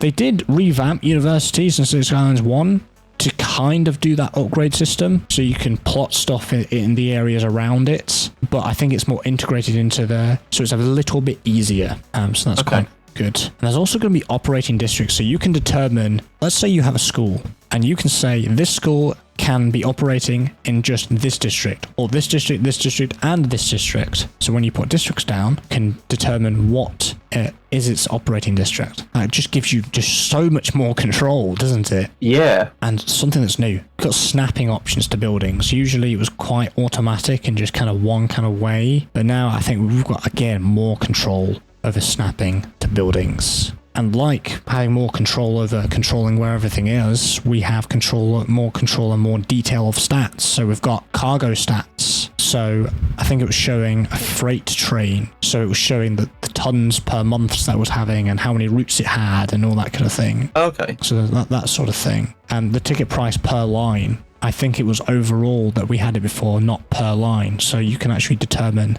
ticket price per line now. So that's interesting. That's quite good. And there's an added level of education level that we notice in the user interface as well. What they have put some effort in is the pollution. So we've got more details on whether it's traffic, air pollution, wind, and it gives the speed and direction of it all. So we can really thin down what the problems are with our city and fix them. What's really cool is wood grows back with forestry, as you would expect, but it's now a thing. So that's cool to have. A bit more realism in there. And there are also specialized industry hubs and areas and all that kind of stuff. So that's quite good. And the smoke is actually going to be going into the corrected wind direction where the wind's going. So depending on the wind direction, if it changes, the smoke direction will change as well. So I think that's really cool. That's really a nice little detail there. It's just a little touch, but yeah.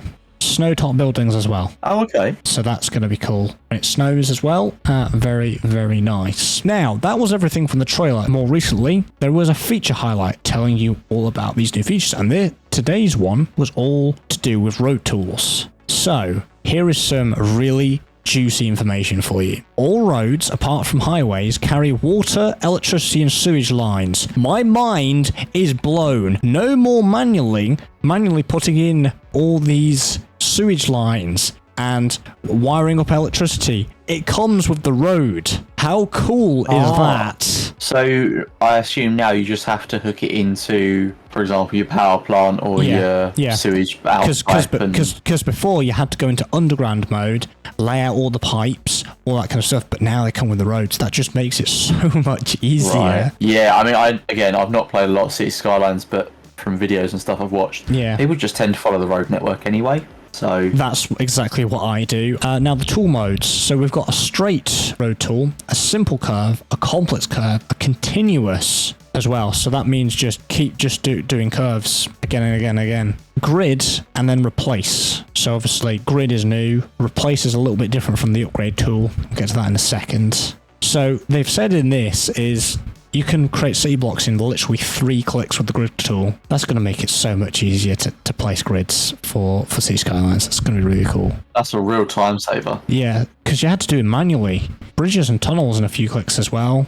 I think they're just trying to reduce and increase that user experience and just, make sure that we're doing stuff in the least amount of clicks as possible. Yeah. Now, here's an interesting thing. Intersections. So I mentioned this earlier and now it's been confirmed. Placement rules are less restrictive and you can use pre-made intersections, or as we say, junctions, for new or existing roads. So I suppose we can replace an intersection with a new pre-made one, which is pretty cool. And then they went on to talk about roundabouts. So roads are configured automatically. You drop a roundabout over an existing intersection and the game does the rest. So you press it down on a traffic light intersection and it will automatically turn it into a roundabout with a click of a button. Oh. I think it will automatically do all the traffic flow and stuff. There was a roundabout mod, as I've mentioned. We've had to manually do things like speed limit on them manually through this mod. And the way that City Skylines 1 worked was really strange. So I had to manually set up, when I made a roundabout, I had to say, okay, that's giveaway, that's continuous. Basically work at how the roundabouts should work in real life, particularly here in the UK. Yeah. We had to kind of manually do that. It sounds like the game does it automatically, which is very, very cool. You also get to decide the direction of traffic, how it follows by placing traffic lights, crosswalks, directional no-turn traffic signs, and stop signs. Pretty standard, but I think it's more of I think automatically we had traffic lights put in and you could toggle it between traffic lights and stop sign, but now it looks like we've got a little bit more choice now, which is quite good. We can also construct sound barriers and parking lots. Parking lots was definitely a mod. I don't think it was a thing at all in City Skylines automatically. There was obviously car parks in relation to if a commercial building was built, it would also build a parking lot with it, but I don't think it would have there wouldn't be a standalone one. So this is really cool. Again, another mod being incorporated into base Cities Skylines. And obviously the decorative touches for appearance Acts as sound barriers, basically. Your trees worked as before, but just a reiteration, and also reduces noise pollution. I talked about this new replace tool. It's basically same as the upgrade tool, but they said there's more freedom to refine their road. They didn't expand on that, but it looked like you can definitely be a bit more refined with your choice of what to replace and expand from it and all that kind of stuff. And that is everything new and everything to do with Cities Skylines II coming October 24th. And now we move on to Ubisoft Forward, because we're going back to Star Wars Outlaws for the gameplay trailer. And this is a bit of a mix of their gameplay trailer, because they actually did a breakdown. So I watched the gameplay trailer and the devs did a breakdown through this exact same gameplay trailer and told us more information. So our little pet is called Nyx, and it is a Merqual. That's its species. The planet that we're on is Moon of Tashara, I think that's how you pronounce it. I'd go Tashara. Moon of Tashara. That's the location we have. I think that's a new location that we've never been to before. It doesn't ring a bell. I'm not familiar with it. So Nyx is your companion, and what Nyx can do is Nyx can interact, attack, and distract, etc. All right, we see in the gameplay that it goes to, I think it presses a lever, doesn't it? And so it does that sort of thing with interacting with the world. What I thought was really cool is Nyx can fetch a fallen enemy's weapon. So we see this in action. Yeah, I like that. We shoot at somebody, they drop a weapon, and then you can instruct Nyx to say, can you grab that weapon for me? And it brings it to you. It's so cool. Just on that, I noticed in the trailer that the weapon that Nyx brought over was just fully automatic, and she just fired it like mad until it overheated. Yeah. I wonder if it's going to be a set animation for weapons that you pick up, or if it will just let you use it as a weapon until you, I don't know, run out of ammo or overheat or whatever. I would like it to give us the freedom, but it doesn't really make it clear in the trailer, or I didn't think so anyway. I had a feeling it's going to be a limited time use thing. I have a feeling. Yeah, but is it going to be you pick it up and then you are forced to fire it off immediately? Or can you just hold on to it for a second, sort yourself out, and then fire it? Who knows? And we'll know later on. Interesting to see more on that. Yeah. Obviously, they had to have some sort of mechanic with being not just a shoot 'em. The blaster has modules that can be applied or upgraded, which is pretty cool. Interested to see what sort of modules we can apply to this kind of blaster.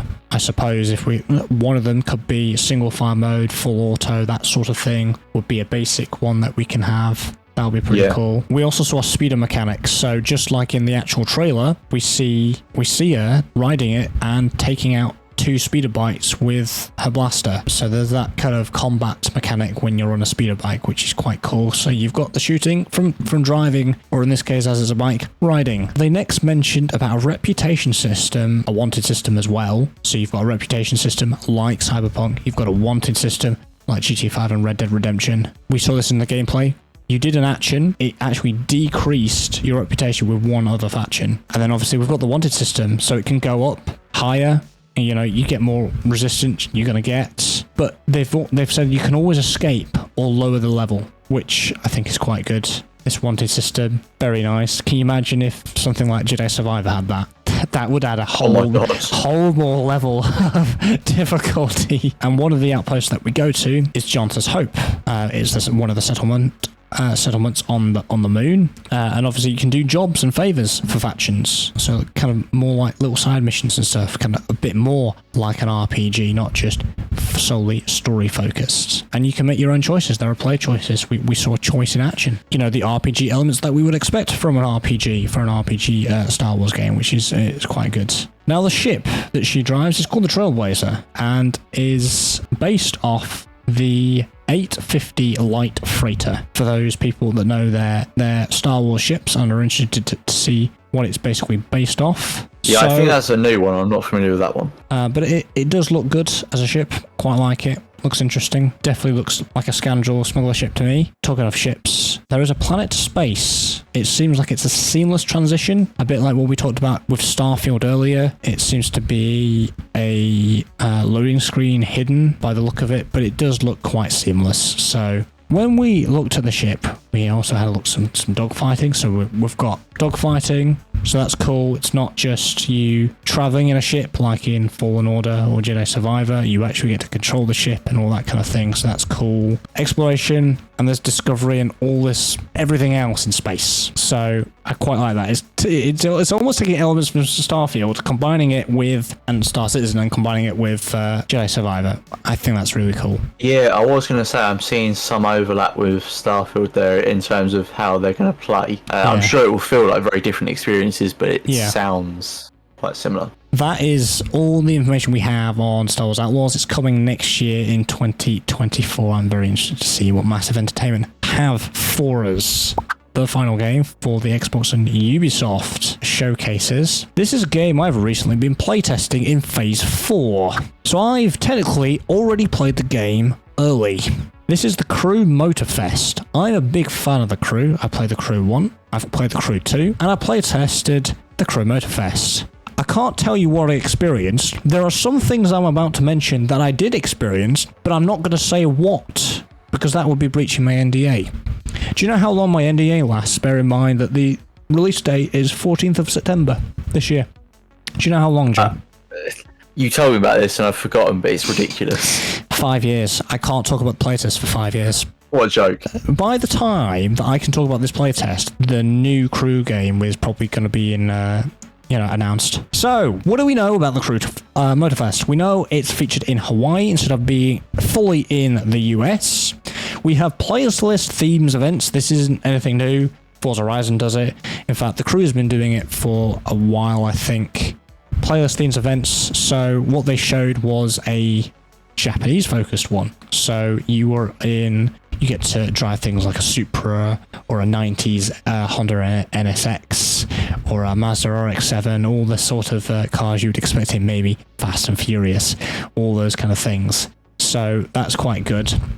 Their cover car is the new Lamborghini Revuelto, if that's how you pronounce it. I don't know. They also mentioned that there's going to be some vintage classics. I think that's going to be playlist as well. It's quite interesting. It's funny with the cinematic trailer. It actually, when it got to the vintage classics, it actually put. I don't know if you've watched the trailer, Joe, but it actually put on this vintage tint on over the screen as we went to the vintage classics, and then it went back to the more modern kind of tint.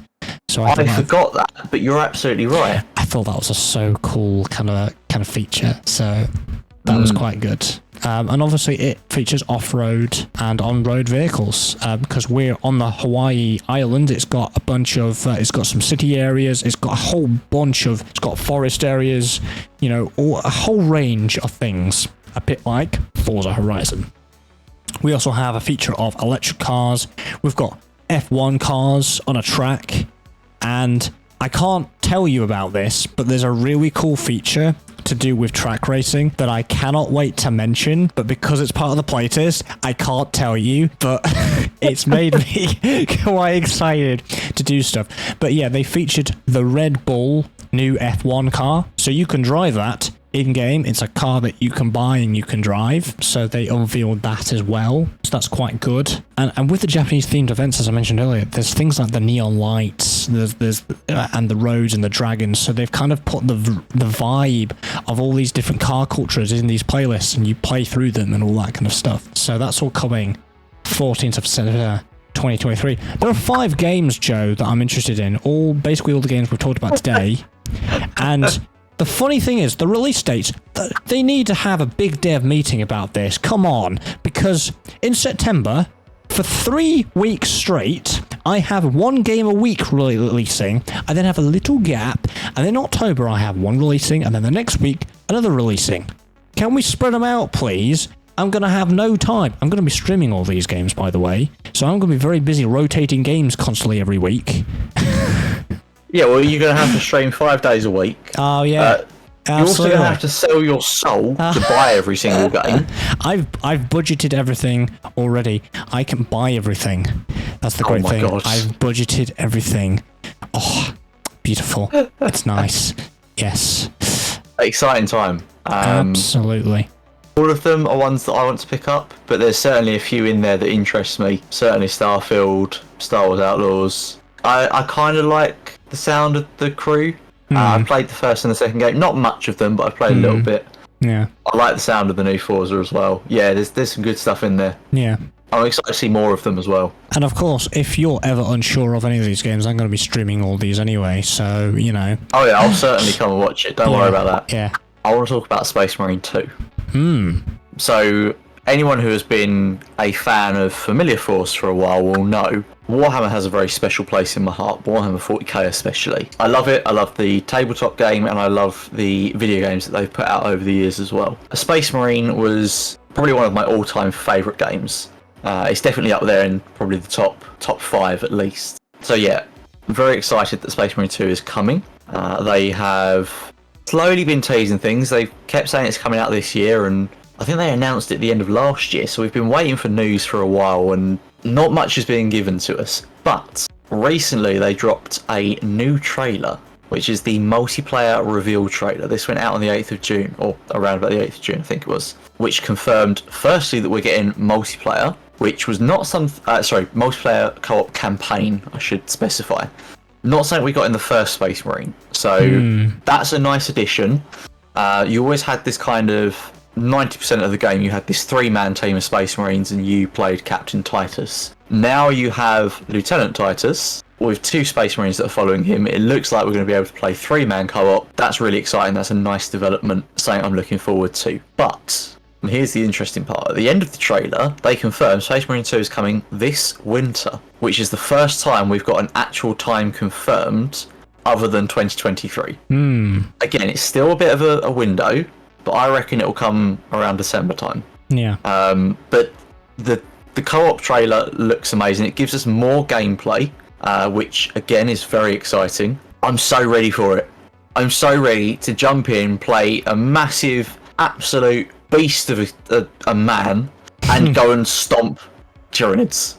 Just go and stomp and shoot bugs, because why not? Yeah. If I don't, they're going to eat my face. So yeah, I'm so ready for it. It's playing the first Space Marine, you just feel so powerful. Like there's a real feeling of that power they're playing as this absolute unit of a warrior. I'm so ready to get back at that. Just looking at the article that was put out by Warhammer community at the time as well. They've also confirmed there's going to be a boxed game, like a tabletop game, to coincide with the release of Space Marine 2. This is the first time we've got a model of Captain Titus, or now Lieutenant or Lieutenant, depending on where you're from. Only coming out in the US though, so my US friends, if you're able to pick up a copy and send it my way, I'll love you forever, because I've always wanted a model of Titus. But yeah, I'm looking forward to it. They've said they're going to share more later this year, so again, with that winter window, I'm hoping we'll start to get drip-fed bits of information about the game now, but oh, Tom, I'm so excited for this. I don't know if you've watched the trailer yet. I have. Looks interesting. I've said this to you before. I haven't played Warhammer games at all. I know a bunch of people that have played it and enjoy it, so this looks good for you guys, especially if you, by looking on the page, cash out on the collector's edition, because oh my goodness me, you get a lot, don't you? Look at that. Look at that statue. Look at that statue. I looked at it and was like, can I justify it? But oh god, it's expensive. Yeah, I bet it is. £229.99. Yeah, ouch. I'm very excited about this game, as you can probably tell. Yes. This also coincides quite nicely, and this leads on to my next point, with the release of 10th edition of Warhammer 40k. 10th edition technically releases on the 24th of June, so this coming weekend as of recording. I say technically, last weekend, so the 10th of June, it went on pre-order with a limited release box called Leviathan. It comes with the new rulebook, comes with a load of new models, If you're interested, obviously, that was the box to get. However, that's a limited release, and what they normally do after that is then do a starter box for the edition, which you can pick up as long as that is useful. The starter box hasn't been announced yet, and with Leviathan shipping out on Saturday, I managed to secure a copy, thankfully. I don't know if we're going to be the only ones that have the 10th edition rulebook. Are we going to have to wait to play with people that didn't manage to pick up a copy? I don't know how this is going to work, and they've not really said anything about when the starter box is coming. So I'm a little bit confused about what's going on there. I mean, the launch of Leviathan has been a little bit touch and go as well. Games Workshop has confirmed it as their biggest release ever. They've produced the most amount of boxes of this. Tom, for your benefit and for anyone who's not familiar that's listening, they normally do a launch box, which is a limited run. You get some unique poses, certain models, and then later on down the line they do a standard sort of release box that anyone can pick up and last throughout the edition. However, being what it is and with a limited release, it usually sells out quite quickly, as we know from various games and stuff over the years. I'm excited for Leviathan. Like I say, I was lucky enough to get a copy of it. I'm looking forward to the new models. They are incredible. I'm hoping I'll get someone to play Tyranids with me, and then I can smash Tyranids on the tabletop as well. Alright. That's all of my gaming news. Tom, I have one tech thing to go over with you. Yeah. As you remember last month, we talked about the Discord name update. Yes. That was coming. That has obviously started now. And I don't have anything to link us to show you here. This is things that I've heard people share from various servers and people that they've spoken to. So the rollout itself was obviously a phased rollout. Anyone who uses Discord will know. Some people did it before others. What we understood at the time was it was going to be based on the time that you signed up to Discord. We later found out that it would be Nitro first and then non-Nitro members that would update theirs. Fine, that works. However, it doesn't seem to have rolled out in that way. The date thing, where they would go from the earliest accounts on, doesn't seem to have happened. I have heard who signed up after me and got their name changed before me. They didn't have Nitro, I don't have Nitro, so it's not like that was the issue. But yeah, for some reason, some accounts got it, some didn't. Some people had to wait longer beyond the time they should have got it. I know a guy who signed up for Discord the exact same day as me, and yet I didn't get my name update until a few days after him. And I know there's probably a lot of people that signed up at the time. It was around about when Discord launched, but I would still expect it to be closer together than a few days. So yeah, it's a little bit touch and go. On the other side as well, obviously people have been updating their names, people have been trying to secure names. A number of people have lost names that they've had for a number of years now. However, what I've also seen going around, and is a little bit frustrating, is people are trying to get accounts banned that have taken a name that they had at one point. Yeah, I've seen about this as well, yeah. Yeah, so there seems to be people trying to make a coordinated effort going, hang on, this was my name, I've used it for so long, but someone else has secured it. Go and report their account, and they're finding whatever, I can't remember what the reason was now, but there's a reason that if you report it, it doesn't get reviewed. They just get enough reports and they ban the account. Oh. And people are trying to tell people to use this ban method. It's just scummy. Like, yeah, okay, it sucks that you lost out on it, and it's frustrating that they've changed the naming system, but guys, come on, it's not the way to deal with it. It's childish, and it's just not on. Do you know what I mean? You're going to disrupt communities, you're going to break people apart. It's just not fair on anyone. Oh, there was one other thing as well with the Discord name rollout. I think it has been fixed now, so don't quote me on this one, but there was an issue for a while as well, where if you updated your name and then decided to change it to something else, which a few people have done recently, the previous name that you reserved stayed reserved. Ah. Yeah, so you updated it to Fred, and then you went, actually, I want to be Fred Plays Games. Well, Fred was still reserved, so no one else could then change to that. I think it has been fixed now. I think Discord obviously realised that was an issue and released names. But yeah, it's just obviously something to be wary of. That's it. That's all I've got for Discord. Tom, I think you had one more. Yes, I'm gonna talk about Twitch. Twitch has been yet again not in creators' favourable books. So this has been and gone by the time you're listening to this, but they added a branding content guidelines which restricted people having burned in ads. The logos had to be 3% of their scale, and this would screw up all these big creators that had all these sponsorships and all that. Because of all the big outcry, they've now reverted this, because clearly Twitch are in financial trouble.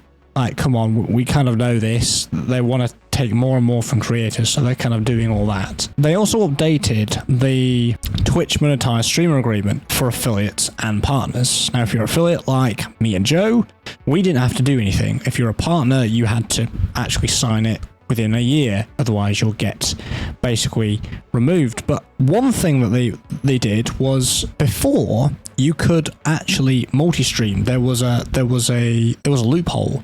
If you weren't affiliate, you could multi-stream, but now they've sealed that completely. You can't now, no matter if you're affiliate or non-affiliate, you can't multi-stream. What I mean by multi-streaming is streaming on Twitch at the same time as YouTube or the new platform, Kick, or whatever platform that you're on. The only exception is a different type of content, a different type of platform in terms of vertical. So you can be an affiliate and stream to TikTok, Instagram, etc. vertically at the same time as Twitch. So that loophole has been sealed and basically saying your content is exclusive to Twitch and Twitch only. You can't multi-stream. What they've sneaked into the monetized streamer agreement, which obviously me and Joe have to agree to, in terms of content programming. Now, this is a familiar term with someone like me who works in radio. Programming is just programming your content, because you program your content. You're choosing what content you're putting out on Twitch, when you're putting it out, all that kind of stuff. But in this, which is Section 2, Subsection 2.1, and it states this: you further agree to provide a consistent amount of live content, program quality live content, regularly interact with and engage viewers of your Twitch channel, and respond to live viewers of your Twitch channel via Twitch chat.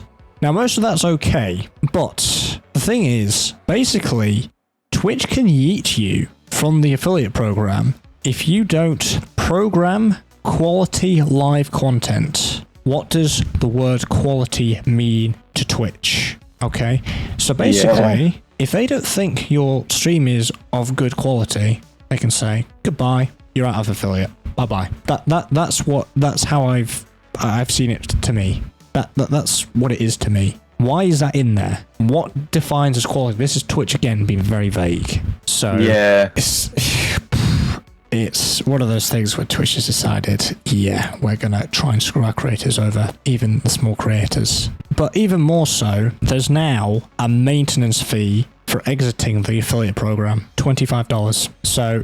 And this is if Twitch removes you, you have to pay it. If you remove yourself, you have to pay it. That's interesting. Yes, very. And I'm assuming it will come out of your payout, won't it? That you I would assume so. But so this is where I find this interesting. So fair enough. If they want to implement that for people who choose to leave, fine. It's their platform. They can do what they want, right? And people can obviously opt out before that comes into play. Yeah. People that they choose to remove, saying that they have to pay that, for a big streamer, I'd say that's not so much of a problem, because they're not going to see that $25 hit. Small streamers. This is the problem that I see, though. Let's say it's one of us that they decide to remove. And they say, we've got to pay this $25 exit fee. Will I only get, the $50 paid like every 6 months or so? Yeah. So what if I've only got $5 in the pot? What, I've got to fork out 20 quid to pay them? Yeah, I think so. And then what? I say, no, you chose to remove me, you take the hit.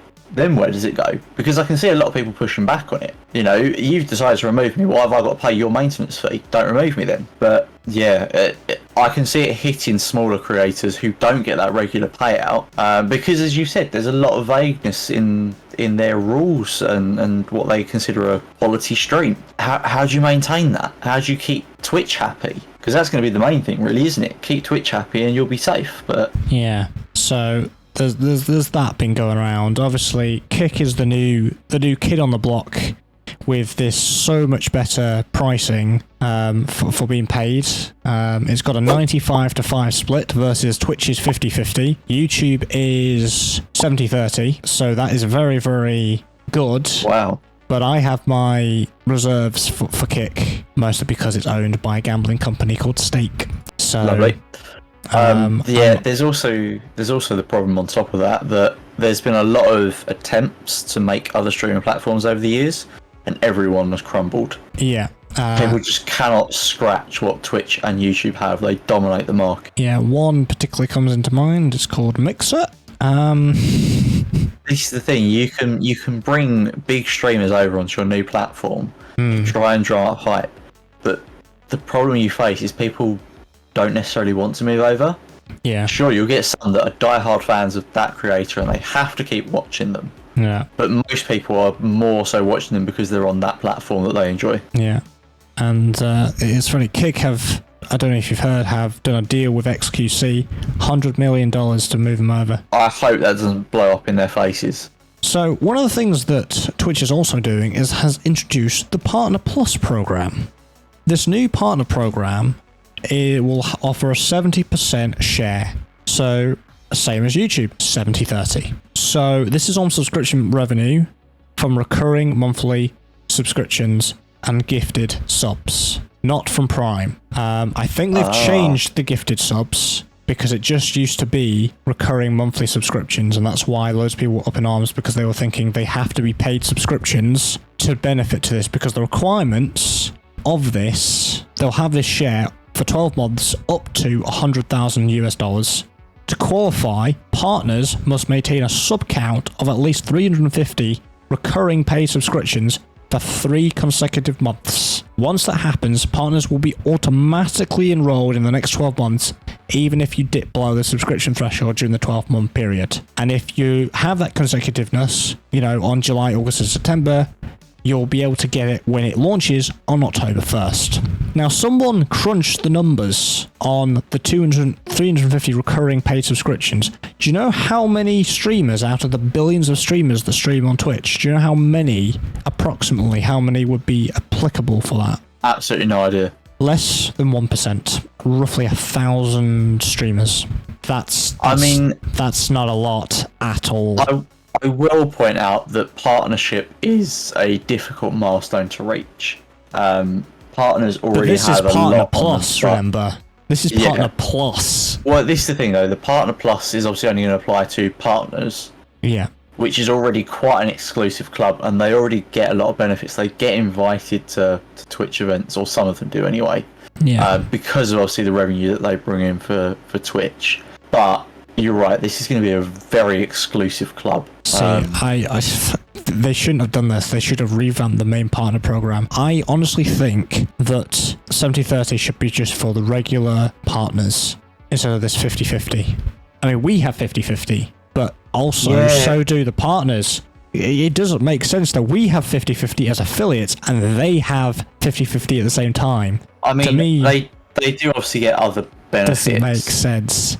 They do obviously get other benefits over what we get, and they tend to get a lot more support as well. Yeah. But you're right, they are the ones that are making the big bucks for Twitch and Amazon. I think it's still owned by Amazon, aren't they? Yeah. Yeah, so they're the ones that are bringing in the big bucks for them. It would be nice if they recognise that that is what the partners are doing, because thinking about this a little bit more, Partner Plus might actually drive away partners. Yeah.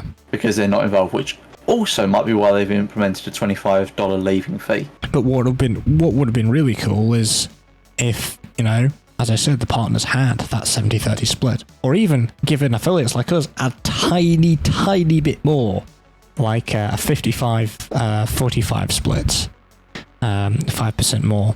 That would have been good, but they're probably not ever going to do that.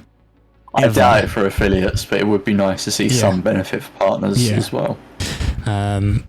So, this is why on my personal channel, I've recently come out with a complete content overhaul. I'm expanding and diversifying my content for a reason. I'm going to be streaming on YouTube once a month for the reason that I don't want to anchor myself to one platform, because all this going on with Twitch and Kick and all this kind of stuff, introducing new things and potentially doubting stuff, and all these streamers moving on, even as a small creator, I don't think it's a smart move, me anchoring myself just to one platform, because what if, just like Mixer, Twitch just goes just like that in a millisecond? What am I going to do? So I wanted to start, just to test the waters. I'm not moving all the way over to YouTube, obviously, but I kind of want to see what YouTube is like from a stream perspective. I've not streamed from it before, so I want to have a go at it once a month, so at least I'm semi-familiar. A bit of expansion. Yeah. I know me and you have said when it's come up with YouTube stream, we were like, ew, no, not YouTube streaming. But out of all the 3 platforms, I think YouTube is good. Everyone keeps saying it needs some improvement. I'm not doing it